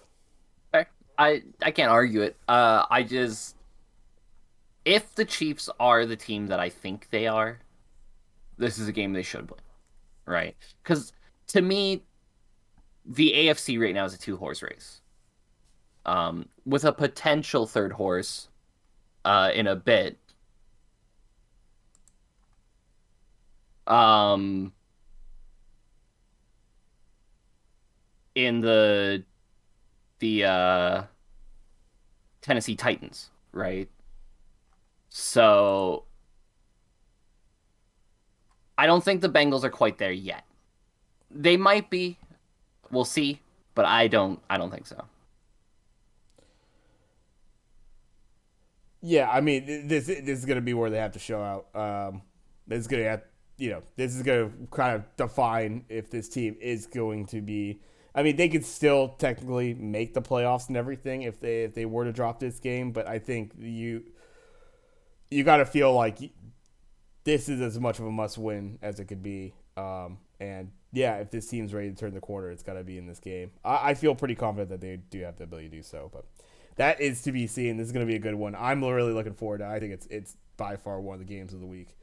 Um, in a slate of some really goddamn good games, this is one that I'll be keeping my eye on for sure. Let's keep it going to another important game here. Two teams that are right there in the thick of it. You got the Miami Dolphins sitting at 8-7. Actually, your third team in the AFC East.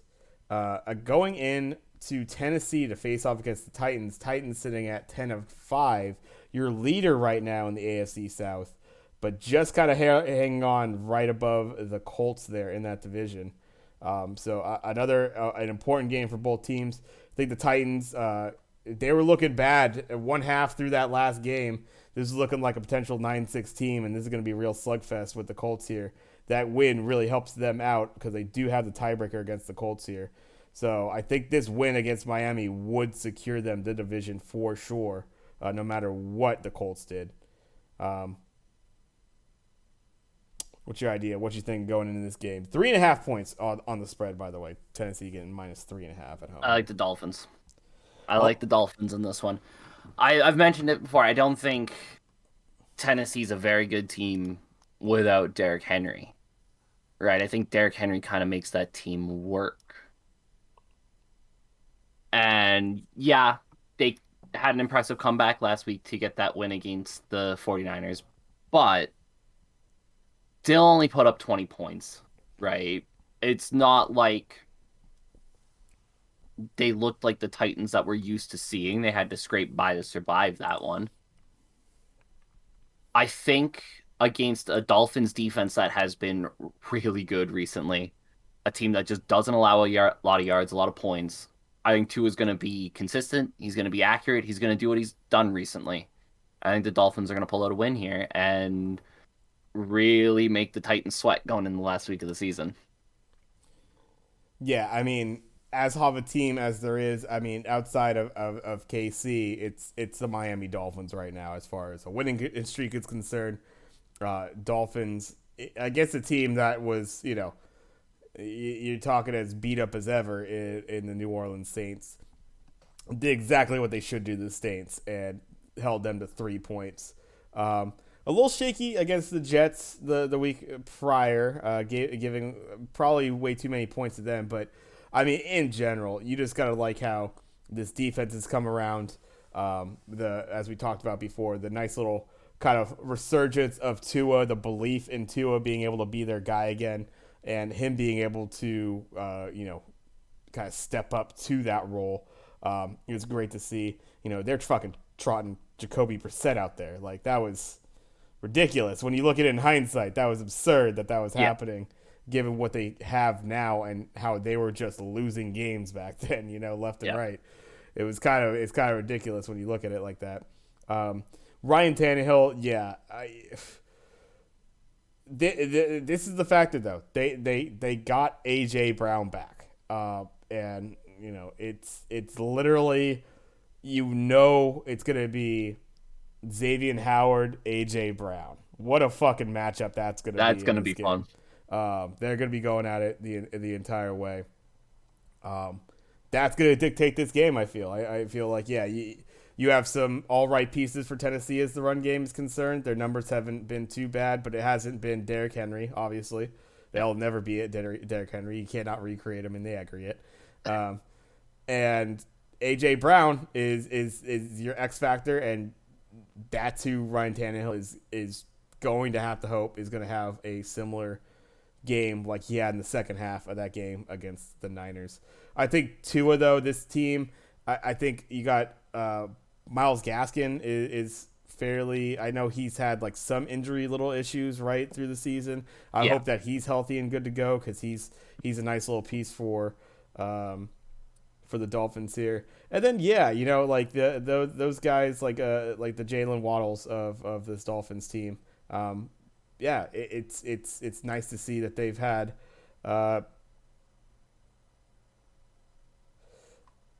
they got I think they got a guy who could throw them the ball. Yeah. Devontae Parker as well. I don't know. He's been I know kind of banged up here and there. I've always liked Gesicki, so yeah, you gotta like where this Dolphins team is at right now. Going to be a very strong team there in the wild card. I feel for the playoffs, and I got Miami as well. Right when I saw this 3.5 point favorite, they're getting in this as well. I think this is a game they win, regardless. So Yeah. I like Miami. Yeah, and I do agree with you that getting AJ Brown back is a big thing, but they're not facing a secondary this week held together by duct tape and Elmer's glue, right? Yeah, This is a full strength secondary. This is Savion Howard. This is a Miami defense that has been very good. right. I don't think you can recreate what they did last week against the 49ers because you're not going to have a rookie and a significantly less athletic corner in Josh Norman trying to cover AJ Brown. You're going to have Xavier Howard. Yeah, And Xavier Howard shut down many a great receiver in the past. yeah, that's gonna be a fun matchup for sure. And you just we can't stop here. It's like it's playoff implication after playoff implication for these games, and two teams right in the thick of it, right in the outside of the bubble, trying to get in. Another good one lining up here as we got the Las Vegas Raiders going into Indy to face the Colts. Raiders sitting at 8-7, right on the outside of the playoff bubble there, fighting for any chance to get in. The Colts right now sitting at the top wild card spot at 9-6, trying to and hopefully with some some unfortunate luck and losses for Tennessee. Still have an opportunity to get that division in the AFC South there. Indianapolis getting -7 here at home. I think in the latest injury news, I heard that Paris Campbell might be getting activated off IR. That's been a weapon they've been missing. Not getting activated off IR. I thought he was. Or scheduled to come off IR. So it might not happen yet, but I think that might be a process that's beginning. Oh wait, no. You're right. I thought I had heard that they weren't going to activate him until after this game, but no, you're right. They Jim Irsay tweeted out that he is planning to activate him for this game. But yeah, how much he'll even get, he'll see that ball. Given how this team goes, you got the Michael Pittman, you got the T.Y. Hilton, and of course the star of this show, probably going to be Jonathan Taylor. I myself, my 6. This is a Vegas team that's been incredibly consistent, especially in the offensive side. This team not having, obviously the Ruggs thing is a whole different situation. You have the injury to a guy like Darren Waller that's really hurt this team as far as its dynamic offensively.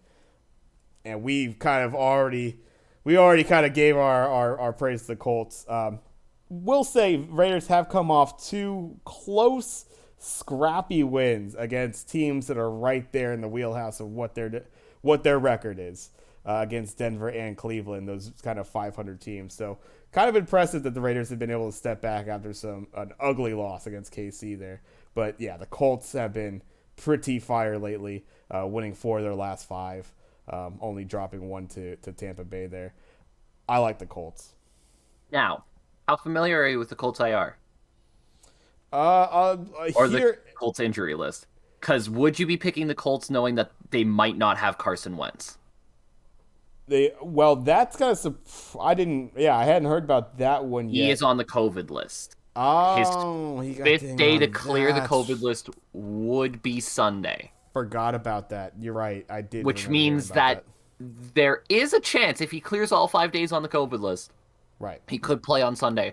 But it sounds more like we're hoping and praying rather than we are actually sure of it. The Colts are playing this week like Sam Ellinger is going to be their starter. Yeah, the only quarterback they actually have rostered other than Wentz right now. Put Jonathan Taylor in at quarterback. Run that Wildcat, baby. You get Paris Campbell back, dynamic, speedy guy. I like him coming in some jet sweeps and shit like that. Let's go. But yeah, let's get JT under center. This is a hard one. Yeah, if we get JT taking quarterback snaps, then he's MVP right there. Then he's a quarterback too. See? Can't leave him out of it. He's a quarterback too. Man. Yeah, that's tough. Honestly, for all the things that Wentz and not losing the game, you have to feel about Wentz. He can still make this offense go a bit more than I think Sam Ellinger will ever be able to do. So that's going to be tough if they don't have him. I mean, Ellinger had a good career at Texas, right? Not a mind-blowing career at Texas, but a good career at Texas. It's a big school. Crazy to see that Carson Wentz is 4 years younger than me. Fucking hell. If Wentz plays, the Colts win this. If Wentz doesn't play, I still think the Colts could win this. So do they win it by 6? So that's the problem here, right? Right. Is if you have Sam Ellinger in, I don't know if the Colts win by 6. If you have Carson Wentz in, I'm pretty sure the Colts will win by 6. I think regardless, I'll take the Colts because if I'm playing that game, I'll hedge my bets and take the Colts anyways, who I think will win regardless. Yeah. And just hope that maybe Carson Wentz plays, I suppose. The Colts are... Listen, the Colts right now, in my opinion, are right there with Kansas City as the 2 best teams in the AFC. And I think... Pat's not there. Pat's out of that now. I think the last couple games, Mac Jones making some rookie mistakes. Okay. Okay. I think I still have the Pats ahead of the Bills, by the way, even though the Bills are ahead of them in the standings. I still think the Interesting. Pats in a Interesting. Okay. playoff game beat the Bills. All right. But at the moment, I would put them as maybe the third best team in the AFC. Okay. Maybe the fourth, depending on where you want to put the Bengals, but in that pack. I mean, yeah, you know me. I've been pretty high on this Colts team for a bit now. Yeah. Even when their record was sub 500, I'm like, this team should be better. Like this is a team that should. With, I mean, the whole idea that Jonathan Taylor, like he is every part of the fucking. He's the running back you want right now. Like he's right there into his second year. He's looking as good as ever. He's hitting the holes. Like this is the perfect time for this team to be going right now, and in the playoffs. You love to see it. I just to have him going in the playoffs and kind of leading this team down the field. I think it's going to be a lot of fun to watch this Colts team. I've been kind of rooting behind, hoping that they were able to turn the corner. So I think I absolutely think they're one of the strongest teams there in the AFC. I guess I'd be right there with you. Definitely within my top 3 of the AFC teams right now as far as how they're playing. I'd probably agree with you at number 2. Right there with right behind the Chiefs. So, I felt the same way. I picked Indy on this, seeing the spread just because that's the team that's going right now, and Vegas has just been so spotty. Even when it's Carr out there, it's just kind of shown that they really have fallen flat in some of these games. So I don't have any confidence in them being able to come in on the road. With a Colts team that is also fighting for their playoff lives. If this was, if the early part of the season went better for the Colts or something like that, they lose Carson Wentz, maybe they take their foot off the gas enough for the Raiders to be able to take this from them. But I don't think that's going to be the case. I think this is a team that's ready to go right now. And, and getting healthy, too. Getting a little bit healthier. Their injury list isn't so crazy deep. So they're in a good position right now. I like Indy. And now to something completely opposite in this this hilarious goddamn spread. This spread is almost as this spread's bigger than fucking Urban Meyer's tenure at Jacksonville here, as we have the Jacksonville Jaguars going into New England to face the Pats. Pats sitting at 9-6, just getting bumped out of the division lead there, but sitting there in the middle of the wild card hunt.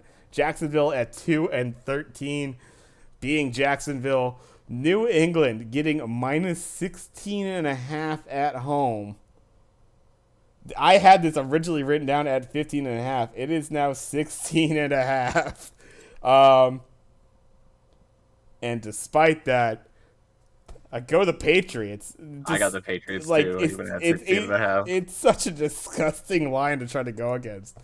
God, I mean, Jacksonville could easily make this just like a 2-touchdown loss, but there's nothing that speaks to me that makes me think they have any chance. They have 22 players on the COVID list. They already suck, and they're going to be missing 22 players. That's rough. And by the way, not necessarily small names either. I mean, and you just had James Robinson, who's now on the IR with the torn Achilles. That hurts so much for them, for any of their offense. So, yeah, not even on the COVID list. You have a guy who's just out for the rest of the year now. And Robinson. They are getting back Travis Etienne. Etienne will be back for them this week, which I suppose will help a little bit. Like, I mean, you gotta go running back. That'll help. This is your dead last scoring offense against your number 1 scoring defense. I don't think I can't see the Jaguars putting up more than 7 points in this game. So the Jaguars have activated Josh Allen, Luke Farrell, Miles Jack, Laviska Shenault, Jordan Smith, and Damian Wilson, as well as Travis Etienne returning from injury. So that's good. Um, James Robinson's on IR, as we mentioned. Uh, they're missing like four tight ends. Um, Good luck. Good it's luck, bad. Trevor. Good luck, Trevor. You are going Uh, to be. Half their offensive line is on the COVID list. I mean, Chaseon's on the COVID list. so McCray, like it's this game could be very bad. I'm going. I mean, if you're giving me like, I would say 3 turnovers by the Jags, I'd go the over. Yeah, This no, is. I'd agree with that. I think this Pats team is going to feast. That defense is going to be flying around. I think. JC Jackson might get 3 turnovers on his own. Like, Yeah, this is going to be a brutal one for him. And yeah, when you have Robinson going IR, literally the only nice piece of offense you really have outside of the occasional play by Marvin Jones Jr., right? Something like that. It's This is gonna be tough. This is gonna be a tough game to watch. And yeah, despite that giant spread, and it makes a lot of sense to pick Jacksonville just because of how many points you cover on that. Um, I, I have no reason to think Jacksonville will do anything in this game. I can't see them getting anything close to double digits. So yeah, by the Pats. way, just as an aside, they're also without their punter, Oh who's out man. with a knee injury. So field position is gonna be all day and day. Like, I mean, I don't know what the Jaguars can do to keep this game, even in the realm of closeness. It's gonna be bad. Yeah. Let's just keep it moving. Yeah, yeah. um, another rough game here. And unfortunately, another just one of those AFC teams that we kind of just knew were gonna be kind of your bottom barrel, and then you have your most recent Super Bowl champion. So this isn't too surprising with the spread here. We got the Tampa Bay Buccaneers at 11-4, obviously leading that NFC South division, going into New York to face off against the Jets, sitting at 4-11. The Jets getting a plus 13 here against the Tampa Bay Buccaneers. 13? I have it, yeah, 13 points. See, this is interesting to me because Zach Wilson in the last couple of weeks, I think, has actually played not too bad. He's stopped giving the ball away, which, They beat is, Jacksonville in their last game, yes. And they kept it and they within a kept the Dolphins touchdown. close. Yes. Beat Um, Houston a few weeks before that. they have got some semblance of a running game going with Michael Carter and Tevin Coleman. They've got a quarterback who stopped turning the ball over. They're getting 13 points at home. And I am still taking the Buccaneers. Like, there's positives here for the Jets for sure. Uh, it's certainly been getting better Right. in recent times, but that just means you went from a black hole of everything sucking to there's at least some positive here. Uh, I don't think the Jets are gonna be doing anything to upset the apple cart here. I think the Buccaneers go in and steamroll. Yeah, I got the Bucks myself. I they I mean, yeah, they got the win against Jacksonville, and yeah, the decent play against Miami there. I have no reason to believe in this Jets team to do anything, so I just felt that this isn't New Orleans, so the Buccaneers should actually play a pretty decent game. Um, so I got that going for them.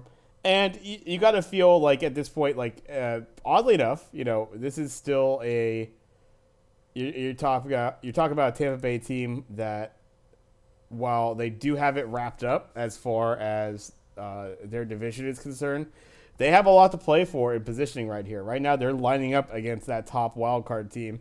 As much as we were kind of dinging Arizona as far as being a little bit of a disappointment, that still, if that team is able to start getting going, all of a sudden you're facing off against a Arizona team that was at one point considered the best team in the NFC.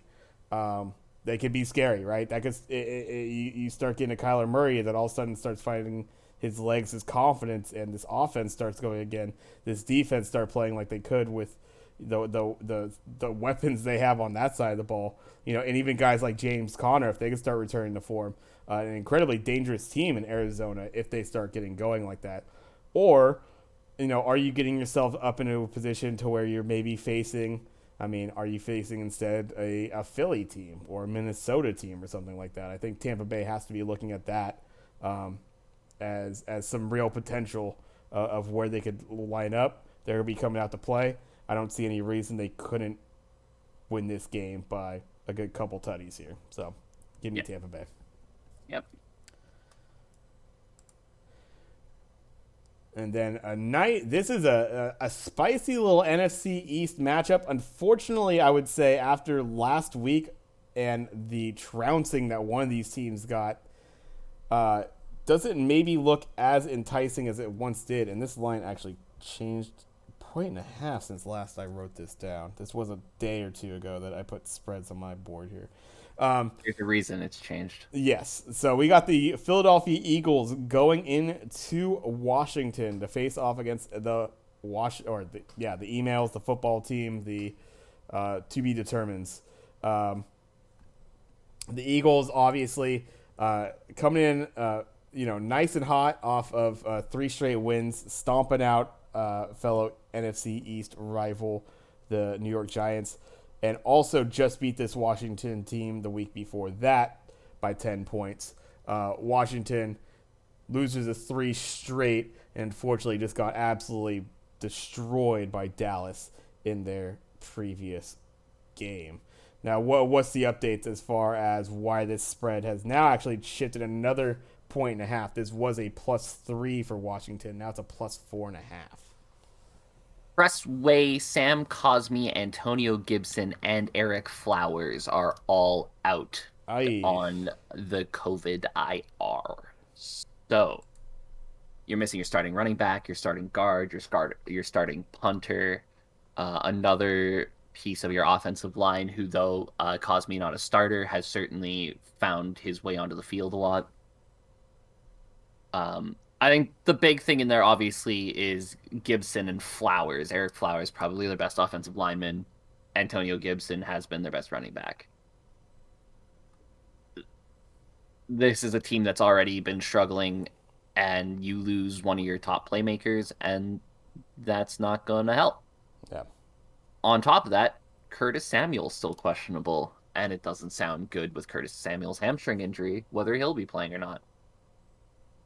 So it just looks bad for the football team, and Washington still got a lot to play for. They're very much in that playoff hunt. Yeah. Now it would be very NFC for Philadelphia to lose this game. But I'll take the Eagles here. I think you got a team that's already not great, missing a playmaker like Gibson, missing an offensive line presence like Eric Flowers. It's going to hurt. Yeah. On the other side of the ball, we have it looks like Miles Sanders is going to be out with a hand injury, unfortunately, for the Eagles. So, again, a guy that hasn't been available the entire time, has had some nice little breakout games for him, especially once they started running the rock again. Unfortunately, he will be out for this game. But yeah, a lot of hits there for Washington. You got to feel like this Philly team. I mean, as much as it's a mess in that NFC East, they definitely feel like the second best team and a team that should win this game. If Washington, that was they lost that in the worst way possible. Really took themselves out there. I think they're mathematically, if like a lot of things lined up, they could actually, I think, still make it. I don't think they've been fully knocked out yet, but it would be an incredible amount of things. Obviously, they have to win their last two games, and they have to have every other team that needs to like lose games around them. I don't. Yeah, I'm pretty sure every team that's above 5 wins in in the NFC right now still technically has a shot. Yeah. So got that going for him, but myself, yeah, I got Philly in this. I don't really have any reason to think that Washington's going to be able to show out a little bit better, especially with all those injuries you just listed off right there. And yeah, despite Miles Sanders potentially being out for the Eagles, it's not like this offense hasn't run without him there. They had some nice committee or backfield by committee going on earlier in the season. So I imagine we'll get a little bit more of that into this game. So yeah, I like Philly myself. Yeah. No, I'm 100% with you. Miles Sanders being out is nothing new for this Philadelphia Eagles team, and they'll adapt to it again. Yeah. We'll keep it moving along here as we go into big playoff implication matchup here. We got the Los Angeles Rams at 11-4, now leaders of the NFC West, going into Baltimore to face off against the Ravens, now sitting on the outside of the playoff bubble there in the AFC. LA now getting this is another line that shifted on me. This is actually by 2 points. I first recorded this at a plus 3.5. This is now a plus 5.5 for Baltimore going into this game. I'm gonna be honest with you. I don't know why that line's shifted like that. If anything, I thought it might shift the other way because John Harbaugh came out and said Lamar Jackson has a chance to play this Sunday. I mean, yeah, maybe what would exactly do that? This is a Can't team. imagine Ben Powers and Anthony Averett being out did that. Uh, Hollywood Brown is sick, but he's not on the COVID list, so Yeah, I mean, Daryl Henderson, Ernest Jones going on the IR for the Rams, so that kind of hurts for your linebacker position. I know Ernest Jones had been playing pretty decently out there for him. So a little something. I am surprised that moved even more. This was a game that, I mean, hell, you can't really deny. I mean, you talk about winners of four straight there. Some nice wins against Minnesota and Arizona in those games. And then on the other side, you got the Ravens who have just lost four straight. Very close losses, obviously, in three of those games there. So some brutal losses. And when you got Tyler Huntley as a quarterback back there, those are some hard ones to take because you got the guy he's playing well enough to pretty much keep you in all those games. Just couldn't quite seal the deal. And then a stinker against Cincinnati, but Cincinnati kind of on the up and up, I feel. I do still like the Rams, even though they have a little bit bigger of a point spread here. Baltimore has been the picture of inconsistency this season. I don't have any reason to really feel whether it's Lamar, whether it's Tyler, whoever they got going back there. I don't have the confidence in this Baltimore team to really be able to keep up with this Rams team that is showing out. The defense is playing goddamn well. Matthew Stafford is showing what he can do outside of Detroit. But, he still had a Matthew Stafford game here and there, too. He hasn't been great down the stretch here, but I think he's doing well enough to get them this dub. there was the 3 game stretch where obviously the Rams played bad, and we mentioned a lot of the reasons why that is. And he's obviously coming off of a pretty poor game against the Vikings. But I think on a whole this season, Matt Stafford's been pretty good. Yeah. Right? I think we like I said, we mentioned it when it happened, right? They had that 3 game stretch where they brought in Odell Beckham to kind of be a third guy, and now surprise has to be your second guy because Robert Woods is out. That that hurts the offense a lot, right? Uh, Odell is starting to fit in now. He's starting to look comfortable with the Rams. Um, and then yeah, their defense has again had some growing pains with the season, but I think the Rams are starting to become the team that we thought they were. Right. We thought this was the Rams team that they were at the start of the year, had some injuries that caused some issues, and now they're back to looking at the Rams team that we thought they were. I I'm with you. I don't think the movement of the line too much changes my opinion on this because I think the Rams are going to win this by a decent chunk. Yeah, I don't have it. It could be a close win for him. That wouldn't be terribly out of the. It's kind of been Baltimore's mo this Yep. you know this season. Even if they lose games, it's by like a point or two. So this could be a being the spread kind of cover for him. But yeah, I just feel like LA, they're hitting at the right time right now. They know that they got the potential to really put the stamp there on getting this division that is arguably, you're talking about toughest division right there in the NFC, um, and to be able to secure that and have the potential to seal that division lead and that win. I think that's pretty big for them too. So they're gonna be coming out and try to do so. They don't want to drop a game and then all of a sudden that's still a question mark with Arizona right there.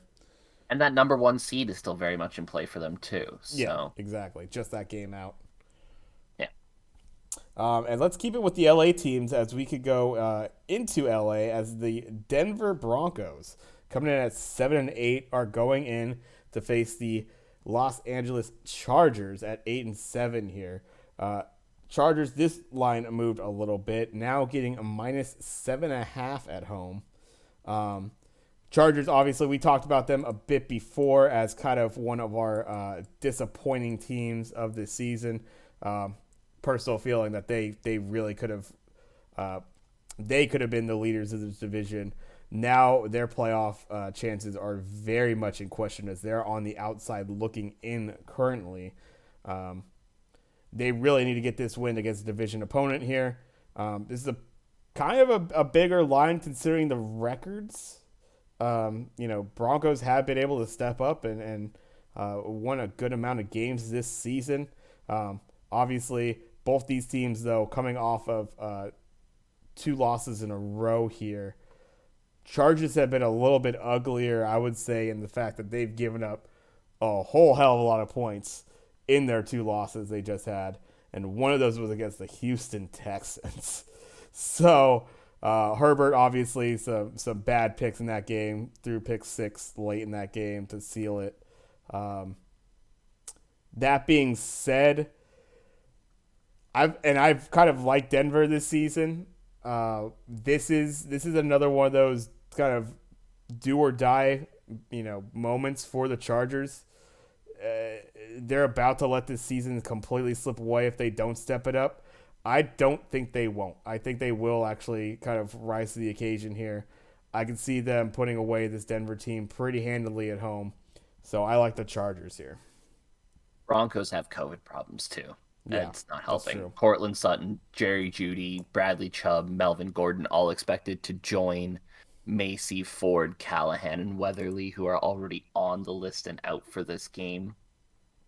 Um, I just took out their running back and their whole wide receiver unit in that update. Right. Yeah. This is a team that already struggles to move the ball, already struggles to put up points. Now without a bunch of offensive skill position players, a bunch of offensive weapons, I just don't know. If both these teams are healthy, this game would be interesting because you get that Broncos defense versus a Chargers offense that has been inconsistent at times. Maybe the Broncos can pull that out, but with so many players out, I don't think the Broncos offense can do enough to keep them in this game. Yeah. I have to agree with that. I don't see it myself. And yeah, I think it's kind of one of those things to where over time, yeah, the numbers start to wear thin. Their defense has really kept them around, and yeah, the defense, it sounds like, still kind of hanging in there for that list of COVID players right there, but now that offense is really not going to be going, that just puts that much more onus on the defense. This is probably just going to be something to where they just going to get worn down as this game goes on. I can see the Chargers pulling away. Yeah, for sure. Yeah, let's keep it going into the next one here. Who we already know my pick. We got Houston going into San Francisco to face the Niners.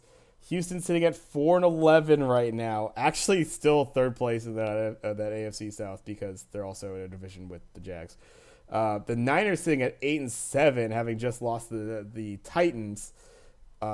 This is going to be one very important for the Niners. Obviously, they had the ability to really at least solidify this sixth spot in the wild card. Now they're tied with Philly, so they definitely need to get this W. Houston actually coming off back-to-back wins against the Jacksonville and that Chargers team that we just brought up. You're still trotting Davis Mills out there for the Texans, and we all know where I'm going. Even at minus 12.5 points, the Niners are getting it home. I feel like this is a giant spread for the Niners, but it is the Texans. Give me the Niners, of course. Give me the Niners at home. Garoppolo's got a thumb injury. Yes. Don't know if he'll play. Very questionable. It's looking like a Trey Lance game, honestly. It is looking like a Trey Lance game. Now, from bad news to good news, it looks like Trey Sermon will be back for them. So good-ish. I mean, he'll be a spell back, if anything. That's about it. Listen, more options at running back for the Niners is never a bad thing. We know Absolutely. If they had 8 running backs, all of them would get a touch in a game. Yeah. So more running backs, the better for the Niners, especially if you are running out Trey Lance, who in his couple of starts this season has been best described as inconsistent, right? Has shown a little bit of potential, definitely has arm talent, but has a bad tendency to overthrow guys and can throw into bad situations. He's a rookie. It's what rookies with big arms and no accuracy do.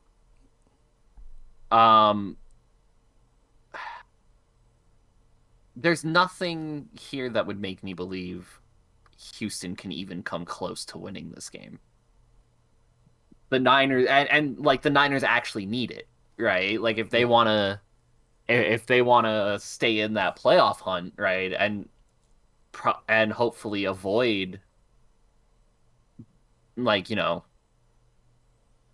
whether that second place team be Green Bay or Dallas or LA, right?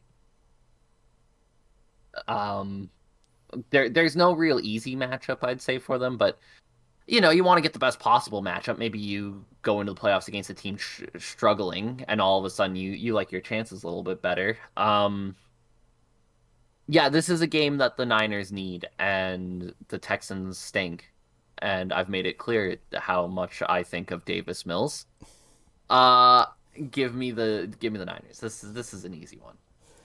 I mean, it's still a big point spread, I would say, for a team that Niners offense has been middle of the road, not terrible or anything like that. It's not the absolute offensive sinkhole that was previous good Niners teams, to where they were all defense.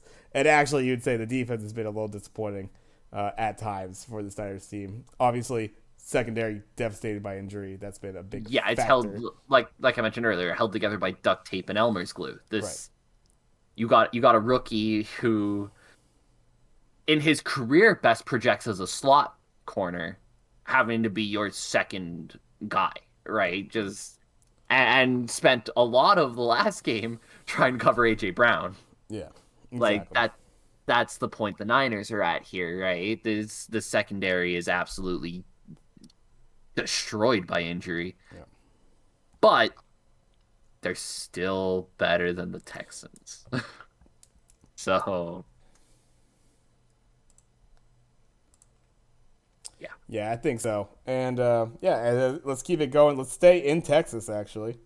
Um, we have another NFC West team, actually one that just fell out of the division leader, and a team that I brought up as being a bit of a disappointment. We got the Arizona Cardinals going into Dallas to face the Cowboys. Arizona sitting at 10-5, Dallas at 11-4.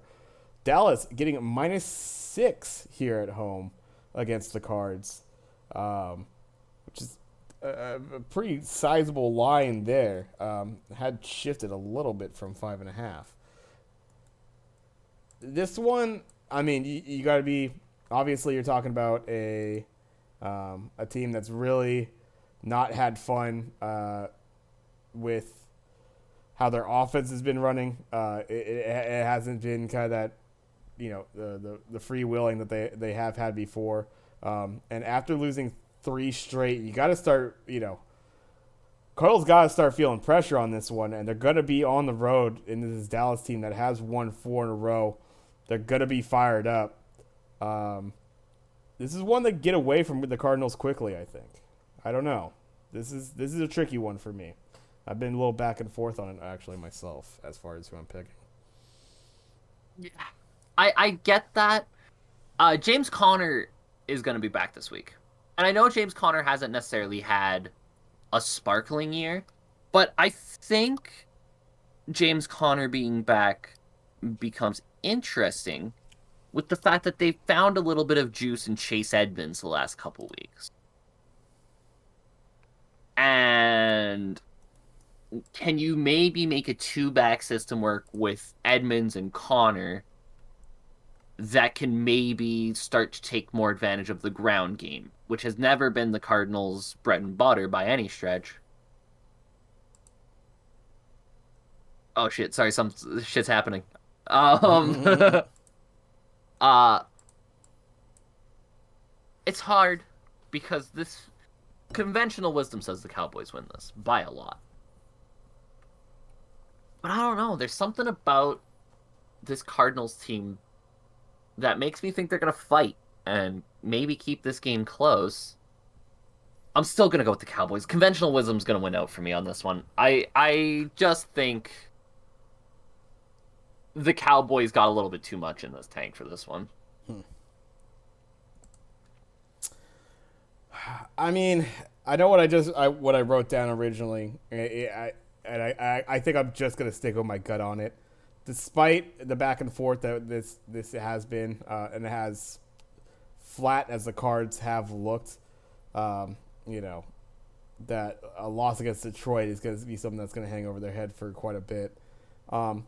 The Dallas went out and they kicked the shit out of Washington, which is not. That's not really who they've been all season. I think that game was a little bit of an anomaly. I think their games, even in their good wins, have been a little bit closer to the vest. And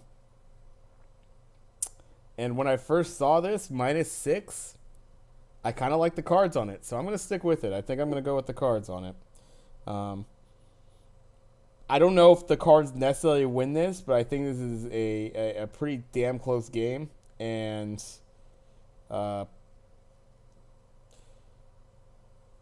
yeah, within 6, I could see that. I could see them. Yeah, I could see them winning by 3. You know, a Zerline field goal at the end to seal it, or something like that for the Cowboys. Not like they haven't won on that before. Yeah,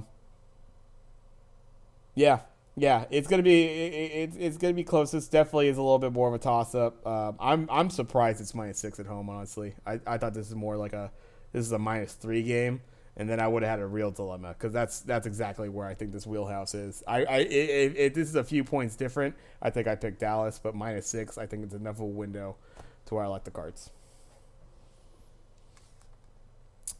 Let's keep it rolling into a pretty interesting NFC South matchup. I think maybe you take a look at this a month ago, you say even maybe these two teams are potentially still in some kind of playoff hunt, but obviously we have the Carolina Panthers who have been schlipping quite a bit. Going into New Orleans to face off against the Saints. The Saints have had to trot out a guy named Ian to start a quarterback for You him. leave Ian Book alone. You hear me? Tough for the guy, dude. Just fucking having to jump into that. That was not a fun game for the New Orleans Saints on prime time there against Miami. Um, Carolina, 5-10. New Orleans 7-8, and New Orleans getting -6.5 here at home.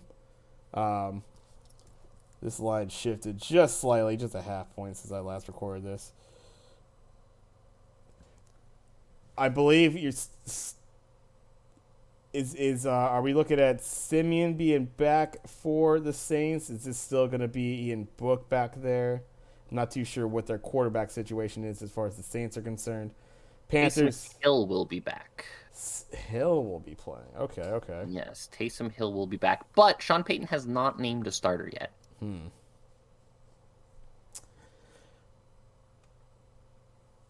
It's like this is a tough one.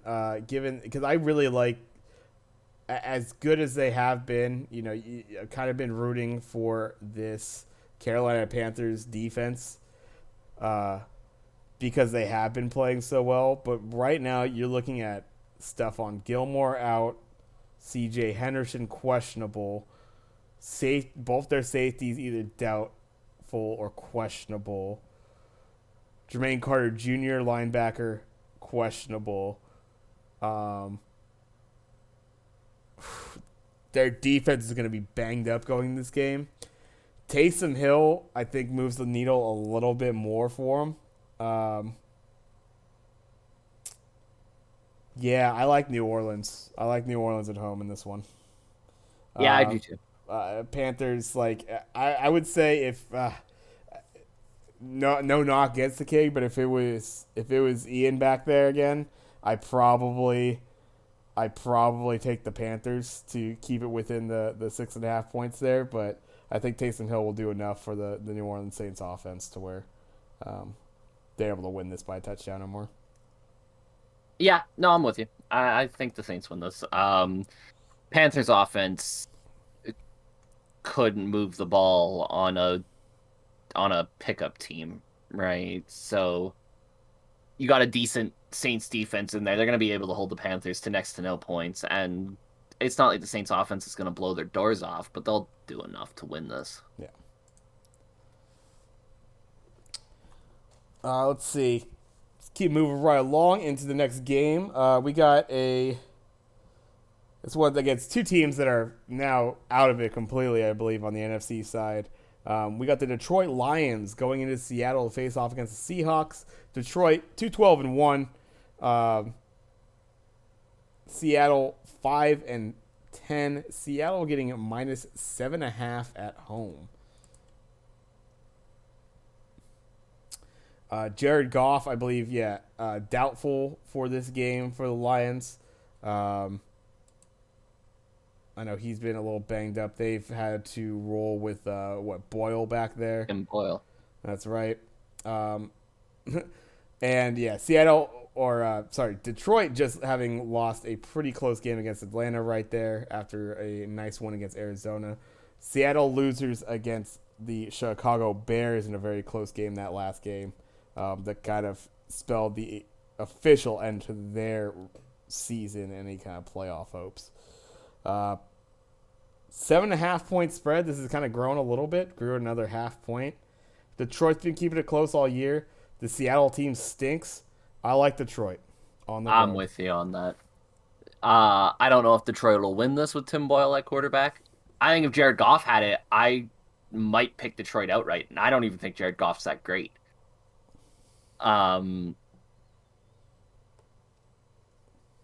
Tim Boyle's been fine enough this year for them.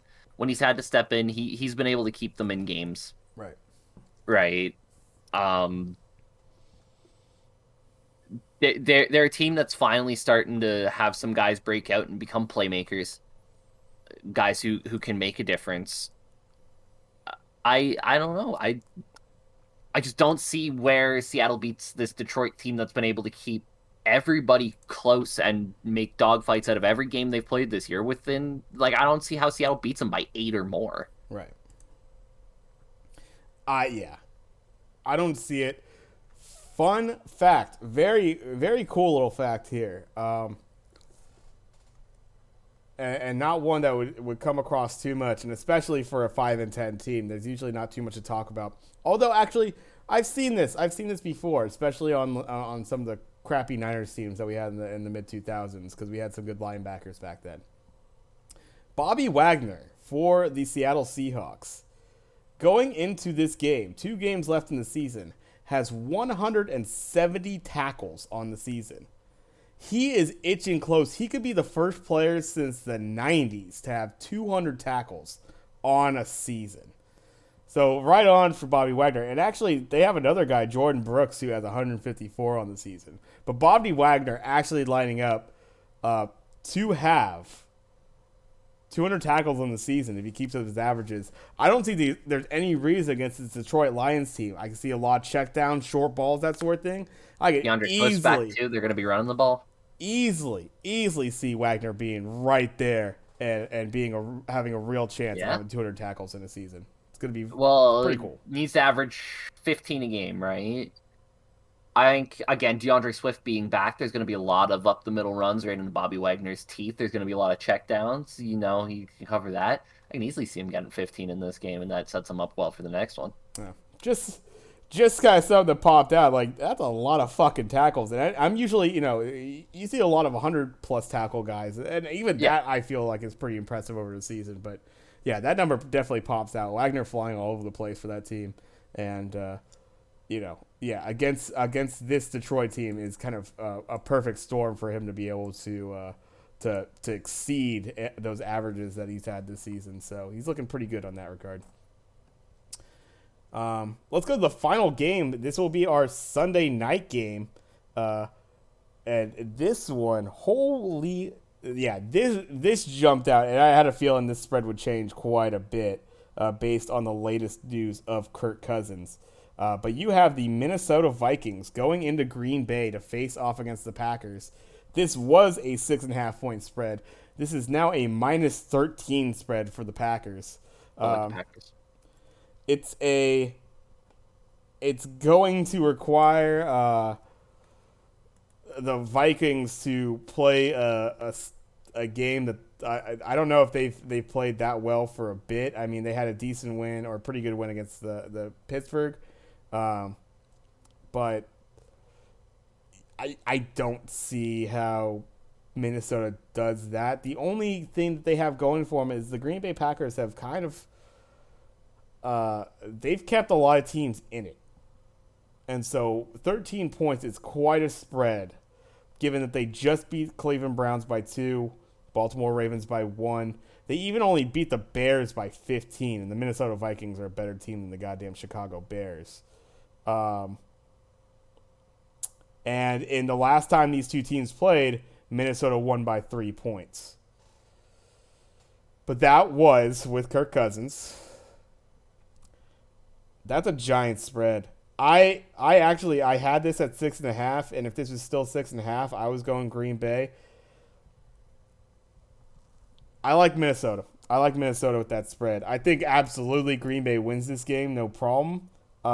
Green Bay has not been they haven't been stomping teams out like they should, honestly. And I know it's going to be a bad quarterback situation for the Vikings. You still got D. Cook back there. You still got a team that has a chance to make the playoffs. I don't think they're gonna want to get spanked by a division rival. I think the Vikings can keep this within 13. The Vikings will be starting Sean Mannion. Oh, 45 right. of Mannion. 74 in his career for 384 yards, 0 touchdowns, 3 interceptions. All right, That's your starter. Yep. Roll it. You're rolling on Sean Mannion. Let's go, baby. We got to go with the gut. The gut has been working out. We are on our third. My gut, Packers win by 27. I am on my.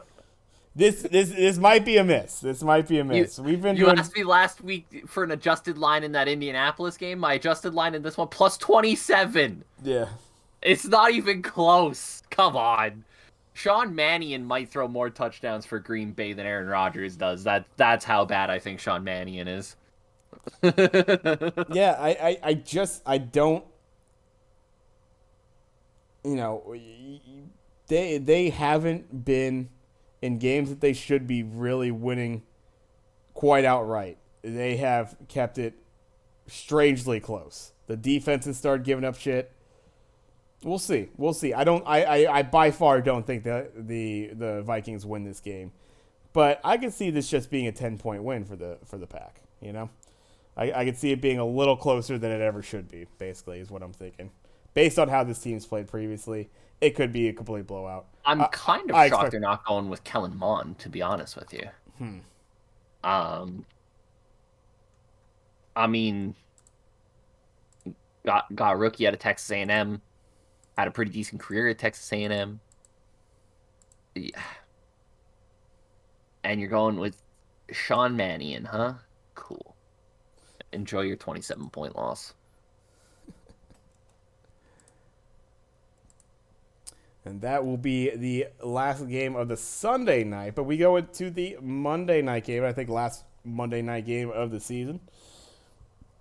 We got the Cleveland Browns sitting at 7-8. Unfortunately, just kind of got themselves outside of the playoff bubble here for a team that was on the outside of the playoff bubble still. And the Pittsburgh Steelers sitting at 7-1. This is the rough and tumble AFC North. You got the fun that has been dealing with both Baker Mayfield and Ben Roethlisberger this year. I think both these teams kind of going through it a little bit with their quarterback or what the hell their situation is going to be going in the next season. Both these quarterbacks might not be here next season, so this is going to be very interesting in that regard. Both teams coming off losses. Browns, just to that Green Bay team we're talking about, lost by 2. Pittsburgh getting stomped out by Kansas City on the road in their last game. Minus 3.5 now is what Cleveland is getting on the road here. Despite what is actually a better record, I kind of like this Cleveland Browns team just a bit more. Pittsburgh has just been just flat. I don't know, just kind of them ending up potentially 500 to end the season feels very appropriate for them. In that they have the tie, so they could actually still go 500 in an odd number of game season. And yeah, even on the road, I still, for whatever reason, just on a slight feel thing, nothing really pops out to me stat wise on either of these teams that really turns me one way or the other. So I like Cleveland to take this win, and I can see it by it might only be a field goal. I might get screw on the spread here, but I still like them to still get the win here by. Hopefully, it will be by 4 or more.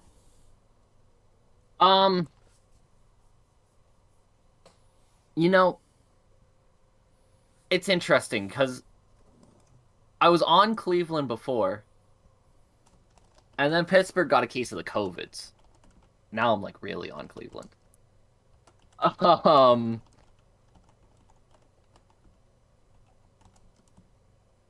Listen, this is two teams with bad quarterbacks that's going to come down to the question of who can run the ball better.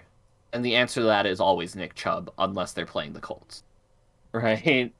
So this seems like a pretty straightforward game to me. I don't think Roethlisberger or Baker can do anything in this game to really turn the tide one way or the other. I think this is going to come down to the run game. And though I've liked Najee Harris this year, I've been impressed with Najee Harris this year for sure, that Steelers offensive line is still just not good enough. And the Browns have Nick Chubb, and they might also have Kareem Hunt. And that's even scarier. They might have both of them now. I mean, Yeah. in a game that matters a great deal to both teams, I just think the Browns are gonna go in there and clean up and do what they have to do to get themselves into position to go into the last week, maybe playing for a playoff spot. Yes. And that's ultimately what's lining up for both these teams. I just feel like the Browns have been more trending and like I mean they put up a hell of a fight in that game against Green Bay last week when it really looked like they were not really looking good to win that game at all, and they still put themselves in position within 2 points there to do it. The one caveat I will say that kind of goes against my pick here is that this will be Big Ben's last game at Heinz. If they do not make the playoffs, this is his last regular season game at home for this team. He kind of finally confirmed that he's going to be retiring at the end of the season. So you might get a little bit of that mojo going for that. The fans might be coming out, giving some energy in that regard. So you got a little something there at home. But yeah, I just in general just kind of feel better about the Browns team despite the losing record on the season. So yeah, I like Cleveland in it. And yeah, that spread moved by a half point. It was a +3 for Pittsburgh. I felt a little bit better about that because I honestly think this game could be a field goal. But we will see on that one. We'll stick with the Cleveland pick on that. Yeah, I like that movie magic bullshit, but like, unless we're gonna surgically implant 29-year-old Ben Roethlisberger's shoulder into his current arm, I don't think it's gonna make much of a difference. Right, right. So yeah, let's run through it. We actually only this week only have three splits in our picks. Talk about one of the early games on Sunday. Kansas City going into Cincinnati. Cincinnati getting +4.5 at home. I have Cincinnati. Craig has Kansas City. Then later into the day, Arizona going into Dallas. Dallas getting -6 at home. I have Arizona having a little bit of a bounce back. Craig has Dallas kind of continuing this nice little streak of dominance that they've had in their recent games.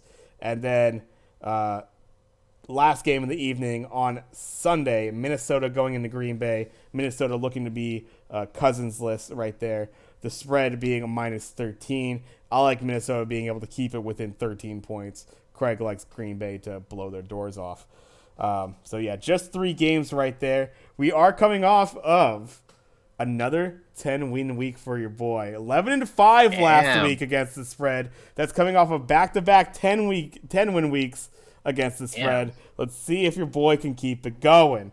Cap ATS has been on fire recently. We've had some bad weeks earlier, but we've hit a little bit of a stride. The Detroit Lions of against the spread, man. We started going with the heart, baby. We started going with the heart ever since then. If I stopped looking at so much of the stats and overanalyzing shit, do it on feel, and it's worked out decently. So there we go. That's the week spread right there. Looking forward to an awesome second to last week of games here. A lot on the line for a lot of those teams, so that'll be some good times there. Yeah, I mean, I wish, and that's the other thing. I can't bet on these games. I'm in California, so damn shame. I think we'll finish up this episode here with something a little fun. You know, we're here again. We're doing our New Year's Eve special, last day of 2021, and I think it would be a good idea. We kind of go a little bit through the year that was, maybe highlight some moments that stand out to us from this previous year in the sports world. So, Craig, anything? What's one that pops out to your mind here? I got a few things on my list that I'll run through myself, but curious what you had. So it's interesting because our lists are going to be different, right?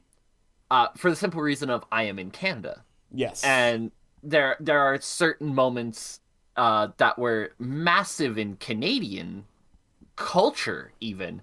Right. That might not have been as big in the U.S. Example being, one of those examples, the Olympic gold medal game, right. The women's Olympic gold medal game, Canada versus Sweden. OT win. The shootout victory. I remember me and my mom stayed up until 4 a.m. to watch this game. Right, game started at we stayed up until 6:30. Started at 4 a.m. Right, the shootout's happening at 6:30 in the morning. We were losing our voices screaming after Steffi Labe makes that final save, gets us the win, gets us the gold medal. The Canadian women's soccer team, for people who don't know, they've been right on the edge of it for years. In the 20, what was it, 2014? No, how did the Olympics, Summer Olympics were here? 2012. 2012 Olympics, Right. probably one of the most famous games in women's soccer history. Canada versus the USA in the semifinals of that tournament. Historically horrendous officiating. And I know a lot of the people listening to this are going to be American, but even American people have come out and like agreed that like it was bad officiating in favor of the US. The Right. the woman who officiated the game got subsequently fired for it. It was so bad. Oh, Um damn. and that was the start of this build of Canadian women's soccer. 2016, we won the bronze medal. Right again, step away from that gold medal game, just couldn't get over the USA hump. This year we come out, beat the USA in the semifinals, got that monkey off the back, go in, play Sweden, beat Sweden in a shootout to win the gold medal. It's probably the best moment of Canadian sports this year. The Olympics had a lot of good Canadian moments. Damian Warner, in if people don't maybe follow the Olympics as much, was the first person in Olympic history to put up a 9,000 in the decathlon. Um, to win the gold medal. So like there was a few moments, but that Canadian women's gold is always going to stand out to me as one of my moments of the year. Do you want to alternate on these? So because I got a couple more too. So do you Yeah, want to yeah. throw one out there? Yeah. Sure. Yeah. So mine's kind of like a little mix, like because there's obviously a lot of teams that could stand out, and certain teams that won championships that you could kind of point to. I like looking at some of the individual stuff as well, and I picked out a couple fun ones. One that's just fun, and we talked about this a few. I guess this happened actually probably about a month ago or so, and not a huge marquee fight, but one that you could look it up. There's highlights all over Twitter or whatever the hell you want to look it up on.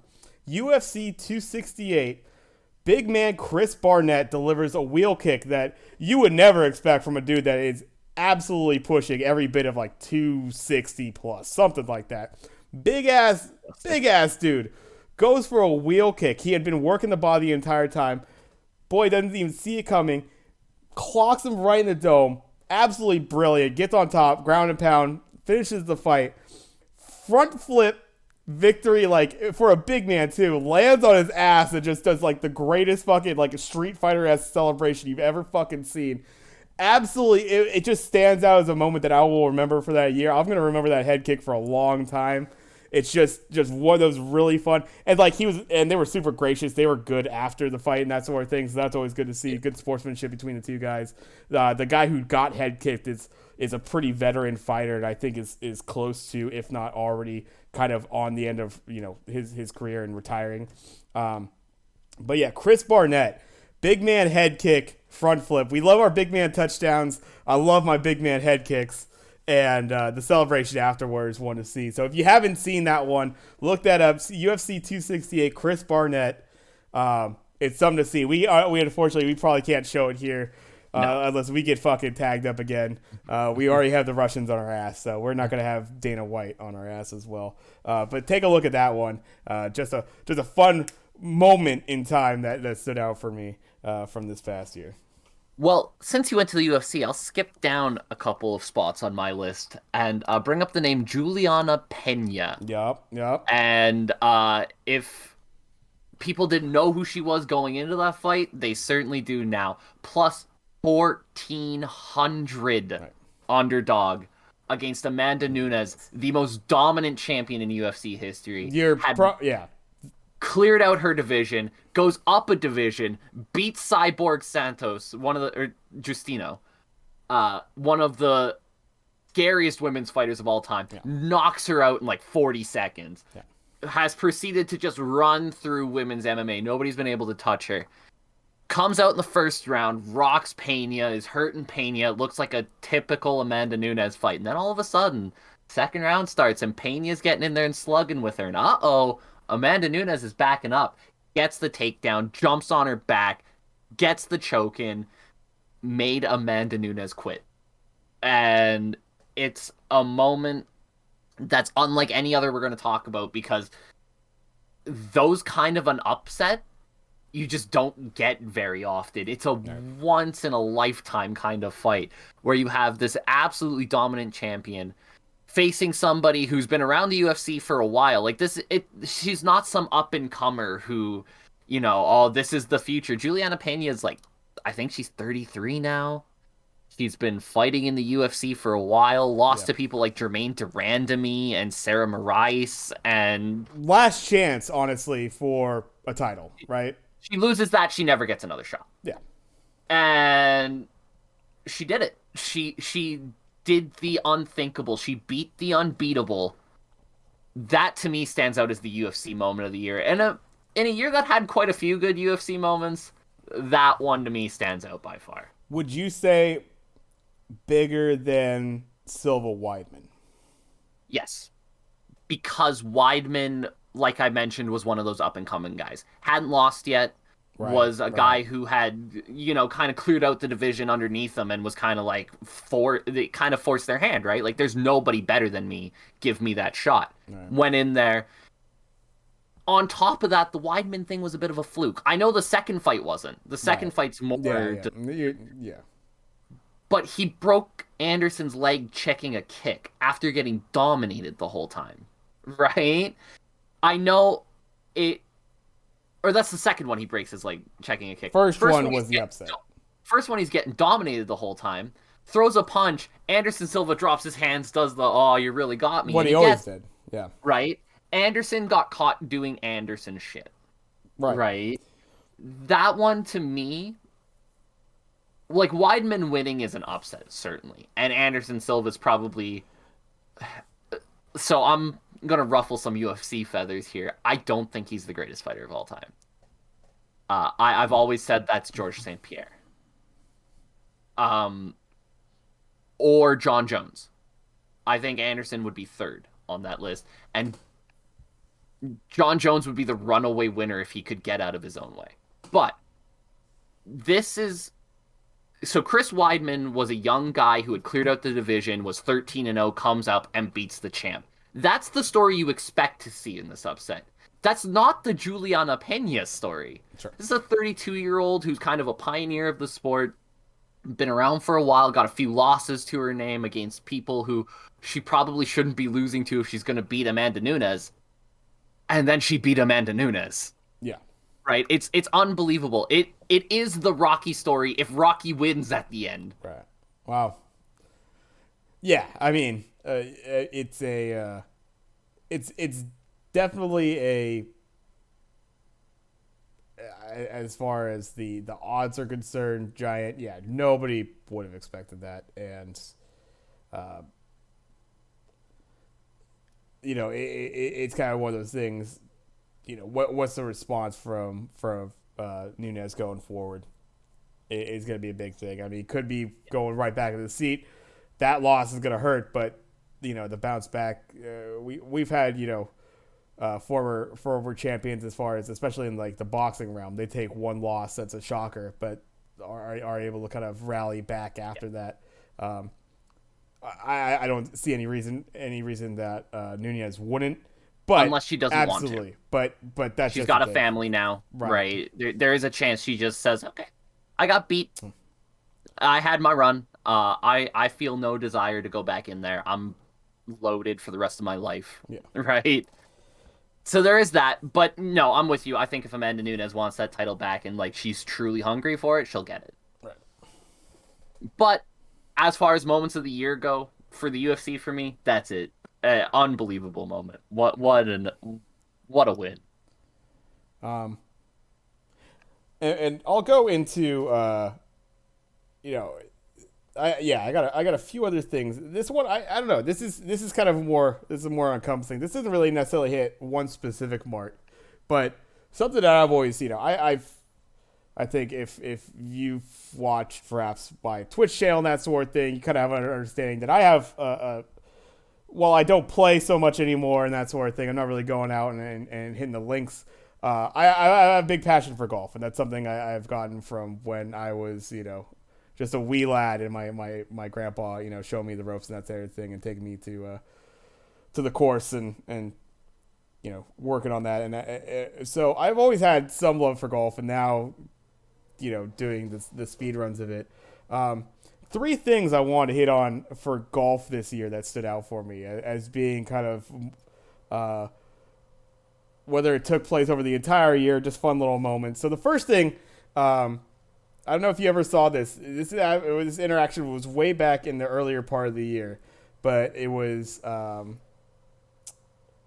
Sandler doing the Happy Gilmore tee off stroke. He did like just a little selfie video. He was on a course, did the full wind back, was talking shit to Shooter. Shooter responds back to him. And it's like growing up in the area I did, like there's some people that only know golf through that movie, through Happy Gilmore. Literally just that. And Shooter McGavin and the fucking guns, that sort of thing. And like that was, as far as like a fun little standout moment, that's a nice little throwback. Like literally Shooter McGavin being a golfer that didn't actually exist, but probably is one of the most famous golfers of all time. If you don't talk about the two guys I'm about to talk about next. Phil Mickelson coming out on my list and winning a fucking major at his age. What a goddamn G. Obviously, it's going to be the whole thing throughout most of his goddamn career. Him and Tiger. Tiger kind of having the one up on Lefty the entire time. Yep. But Mickelson coming out and being able to still win a major at this age, the oldest player to win a major, that was awesome to see. And then kind of on the down and the up, early part of the year, we had the Tiger Woods SUV crash, in which it was looking really bad for any, this is a guy that already has gone through multiple back surgeries and going through changing his swing.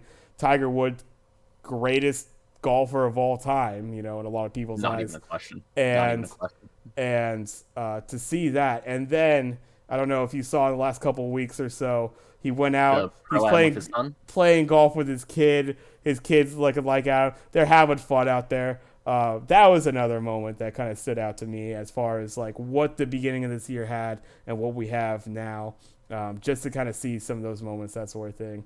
Golf is never something we'll probably talk about too much on this channel. It's always going to be a sport that I kind of keep a little bit of an eye on. I'm not like watching every weekend, that sort of thing, but it's something that I've always had a great appreciation for kind of some of the stuff that goes on in that sport, the fun stuff. It's hell. It's one of the few sports I could probably still go out and fucking play at my deteriorating age. It's like I can't. I even think about going to play like beer league softball. And I'm like, that's too much fucking work. But I can still play golf. I can still play around a golf and not be too beat up. So. So I got two more on my list since you hit the Phil Mickelson one that was on there. Okay. I think I will start with one of my favorite kind of uplifting moments of the year. And I'll again go back to the Olympics here on this one. I don't know if you guys saw the high jump final at the Olympics. It's not usually something I'm going to talk much about before or after this. But, and I want the names because it was such a cool moment. Gianmarco Tamberi of Italy and Qatar's Mutaz Essabarshin have gone through 3 tiebreaker jumps at this point, and they cannot break the tie. They hit at the same time, they miss at the same time, shadows of each other. And the rules say, you just gotta keep jumping until you go. Well, they're both dying out here, right? And they're exhausted. They've already made upwards of 20 jumps at this point to get through like the preliminaries and all the way up to this tiebreaker. And Tamberi, the Italian, goes up to the official and looks at him and goes, "Can't we just share it? Can't we just both get the gold medal?" And the official kind of looked at him weird, and the Qatar guy goes, "Yeah, let's do that." And so they both forfeit. And the official looked at it, and in the rule book it said, "Yeah, we have hit the point where we can just share the gold medal." So they both ended up with a gold medal. It was this awesome moment. They were apparently teammates. from a long way back, Hmm. and kind of there was a lot of mutual respect there. They both kind of said that neither one of them really wanted to be the one to cause the other one to lose. They're like really close to each other, and just a cool moment of like, you know, what sports can do for you, right? Both these guys probably didn't have the legs to keep this going, right? Somebody was going to get hurt at this point is another concern, and they both get to stand atop the podium beside a friend, beside somebody who they've trained with for years, and hold up gold medals for their country. And I think that was, to me, one of the sports' cool moments of the year that you don't get in any other walk of life, right? You don't get that in welding or anything like that. You get that in sports. Yeah. And so just wanted to throw that out there as a cool sports moment. Yeah, I mean that's yeah, exactly. It's like at that point you're getting. I understand there's something about wanting to, like that's kind of what a lost sport is about, is really pushing to the end of like human limitations and that sort of thing. These are the best of the best. They are jumping the highest of any motherfuckers that jump, right? But a human body is a human body, and you're only getting kind of a deteriorating result at that Yeah. point, right? Both of them are gas. We could do this tomorrow, maybe, and we'll be in better shape. But like it was kind of already proven they came to a stalemate. Yeah. A lot of things could end in draws.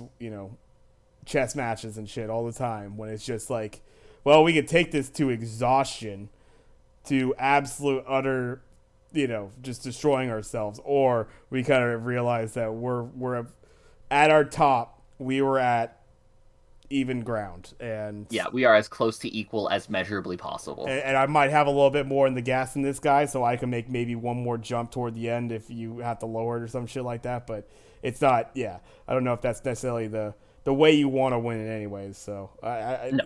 something definitely interesting in that. One of the ones I want to hit on, and this isn't. This is actually a little bit of a team thing, and just more of a. Uh, it ends up being disappointing as it goes into the playoffs. But as a Bay Area sports fan, and it's not like the Giants haven't had their string of great success in those that early 2010s and that sort of thing. But what a joy it was for me to watch this Giants team really be such a fucking surprise. I mean, I had no expectations for this team. And granted, I'm not a great baseball fan. I'm a guy who really doesn't pay attention until after the All Star break in the baseball season, because it's just such a long, drawn out son of a bitch, and your team's going to be completely shifted. People are going to be playing different. Um, so baseball never really gets my attention until the latter half there, but.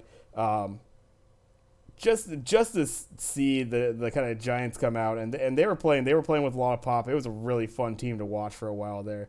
Just one thing, I mean, I could harp on like specific players, some of the pitching and that sort of thing. That it was fun to see, but just kind of in general, what a fun season that was, just from kind of coming out of nowhere more or less, to really rallying it up, and honestly, it would have been so damn sweet to take out the Dodgers. Thank God that the Dodgers didn't end up winning the whole damn thing, because that would have sucked. that would have been a kick in the nuts for any Giants fan there, because we had everything wrapped up and it just kind of slipped away a little bit on us. But yeah, that was some fun. And then I'll just go right into my last one, because this is another Bay Area thing. But this one's a little bit more individual, and this one kind of more hits as a generational thing as well.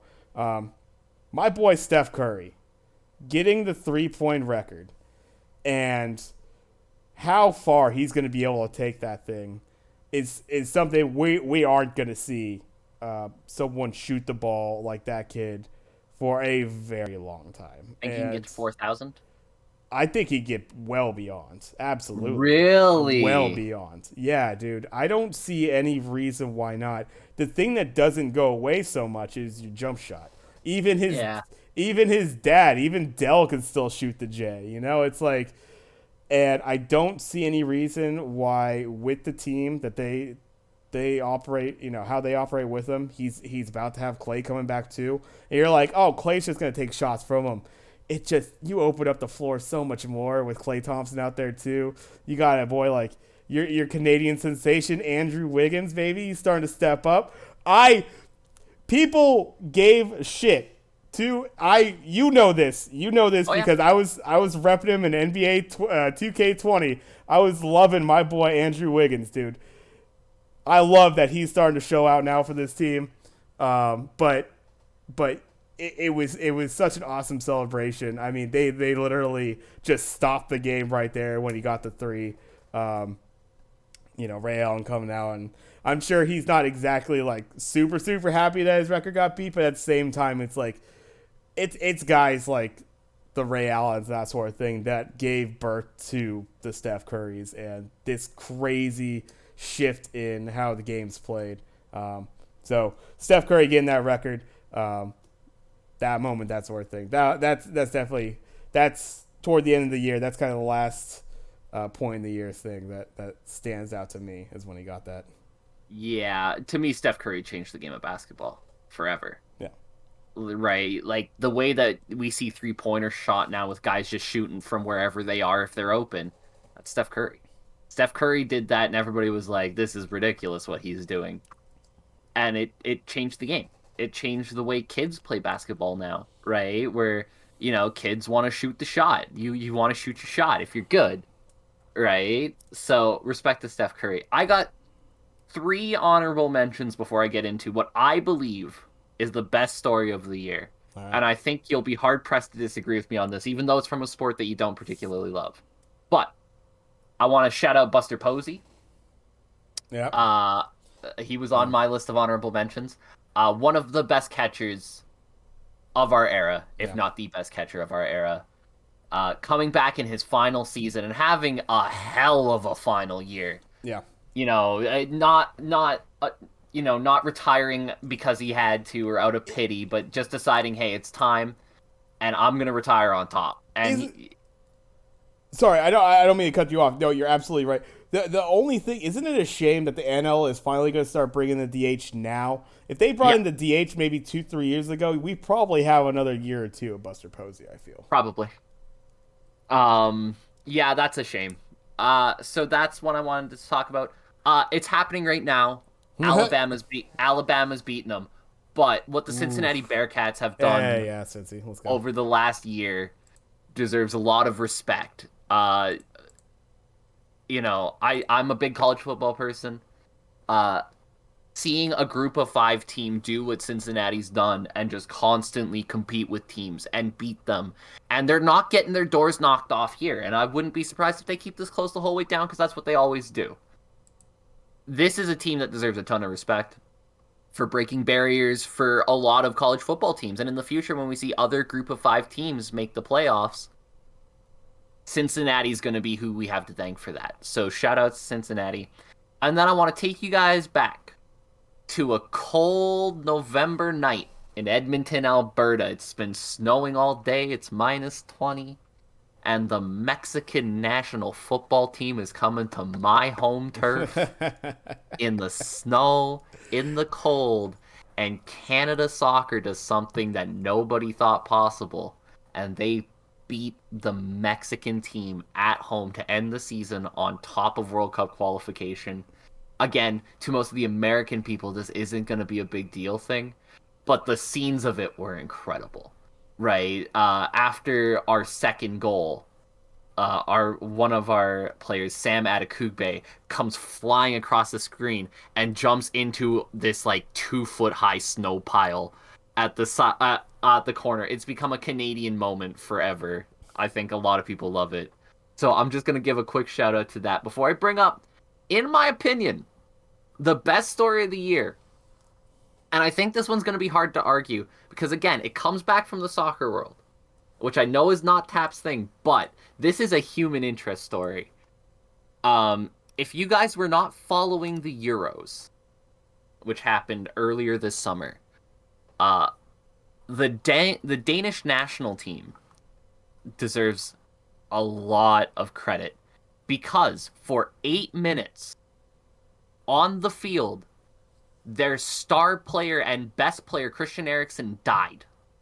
He was dead on the field for 8 minutes. Right. They revive him, they take him to hospital. Denmark comes back out and plays that game. And of course they lose. Your captain and star player just died in front of you. They got to come back now and play Russia.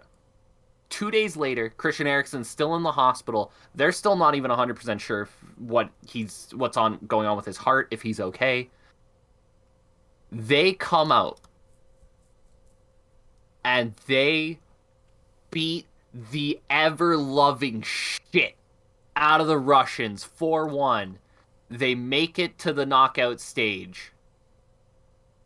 But then that's surely it, right? Like that's a great story in and of itself. But then they come out and they beat the hell out of Wales for nothing to make it to the quarterfinals. Then they beat the Czech Republic 2-1 to make it to the semifinals. They take England as far as they can before the referees had to decide that England needs to go to this final and not Denmark. What the Danes did in the face of adversity that none of us can even imagine. Right, you got to understand, we see Christian Eriksen as this great player and as Denmark's best player. They probably see Christian Eriksen as a friend, a compatriot, a teammate, right? This is a guy who's been with the Danish national team for as long as most of them have. He's one of their oldest serving members. When all these guys were probably the 18, 19-year-old kids just starting to break through on the national team, Christian Eriksen was the guy who took them in, helped them up, helped to teach them the game. This is a mentor to most of these guys, and he died in front of them. I cannot stress that enough. He was legally dead for 8 minutes.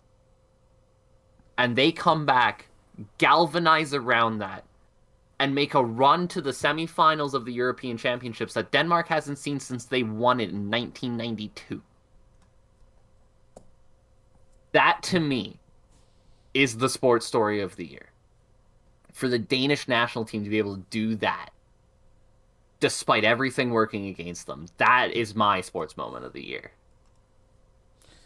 Pretty good one, definitely. Yeah, I mean, yeah, that was, yeah, even I had been aware of that story and that sort of thing. That was quite nuts as it was happening. Seeing the highlights and stuff like that after the fact, or seeing the situation in general. Yeah, pretty strong, and and a hell of a galvanizing moment for the team. It's kind of it's one of those things to where I think it's in so many of the professional sports in that realm. It's like, as fans, you get caught up in like team one to play well and perform, and just like, oh, when a player screws up, some people are calling for the heads, that sort of thing. But it's kind of, you are you're still just another person on the field, or just another person existing, and it's easy to forget they're people. Well, until something like that happens. Or easy to, it's their people, and that they are, while, as athletes, they're always going to be put on a pedestal as far as examples of what humans like could be on an athletic, like, in those regards, that sort of thing. We talk about, how fast X player runs, and stuff like that, and those are the marquee and important things. But yeah, there's a whole there's the whole idea of, and something I have, coworkers, people, friends or whatever, that they don't really follow sports like me or you do, right?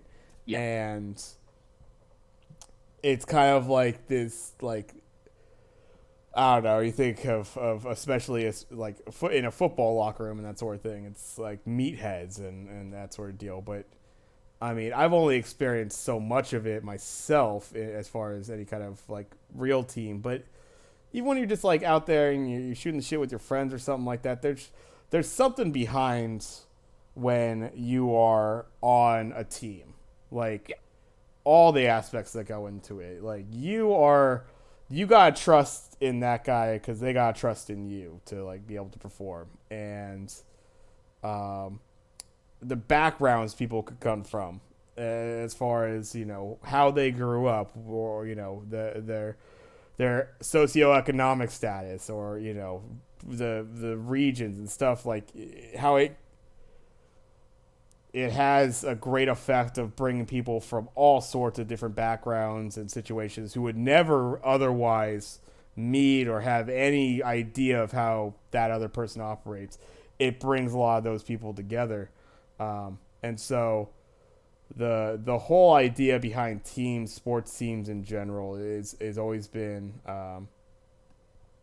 I think it's really cool because you have all these people from all sorts of walks of life that have to have a willingness to work with one another. It just you don't succeed otherwise, and yeah, you could tell in a situation like that. You have, if it was just meatheads and just another body next man up sort of thing, that whole tough guy mentality, then you wouldn't have that as a galvanizing moment. You would just have the next guy come in, and it's all like, oh, this fucking, And they this probably guy, use that Russia game. yeah, yeah. So it just it's an extreme example, but it's like the whole rallying effect that Yeah. you could have behind a team, when when they're you face the highest of highs, the lowest of lows, and you kind of go all through that together. So it's something to always.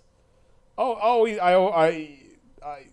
I've explained kind of that to people that don't understand sport like that, but it's so fucking. It's such a cool aspect to it. It's Yeah. like there's nothing quite like rallying behind your team and that sort of thing, and everybody working toward that goal, and you just have to trust it that it's going to happen. Yeah. Yep. For sure. But yeah, I think that covers the moments that I had that really kind of stood out. I mean, there's plenty more, and I think obviously you could point to individual teams and winning championships and stuff like that. But We could do a whole episode on just what happened in 2021, right. honestly. One quick thing, and we'll just hit on that as I think we're pretty much on our way out here. Hell of a finish that Music City Bowl, right? You see that? What was it? Oh my goodness! And you hate that the touchdown call at the end is such probably like a really really bad call because it was such a good back and Yeah. forth slugfest, and it kind of gets ruined a little bit by that call in OT. But what a fucking game! And hell, hats off to Purdue for pulling that one off because there was a couple ugly picks and stuff in that game that I was like, oh yeah, they're kind of looking like second team right here, and they were able to get it done. I wonder who could have picked a Purdue upset in potentially a college football bowl special that was done on the YouTube channel. Oh, I wonder who that would be. Yep. I did pick Purdue in that game. There we go. Hey, and if you haven't checked that out and you still want to see how Craig has called these games coming up, we have one going on right now. There's one later tonight, right? In about an hour and a half. Georgia and Michigan. Go take a look back and see how Craig called those games. I'm sure they're kind of toward the end of the video then because They're the last four. They're the last three I called. There's the semifinals and the national championship. Go check that out if you haven't already. I suppose that's gonna wrap that up for us here. This is the This is episode 10. All right, And episode 10. Let's go. We hit the double digits right here on the New Year's Eve special. Hope you all enjoyed. You can catch us live on my Twitch channel, twitch.tv/taptoj. You can also catch us on the YouTube channel as well. Look up the Sports Clichés podcast on that. I'm Jay. That's Craig. Thank you all for joining. Hope you have a great New Year's, ringing the 2021 year, and let's get a good start to 2022. We will catch you all later. See you on the other thank you side. for being a friend, guys.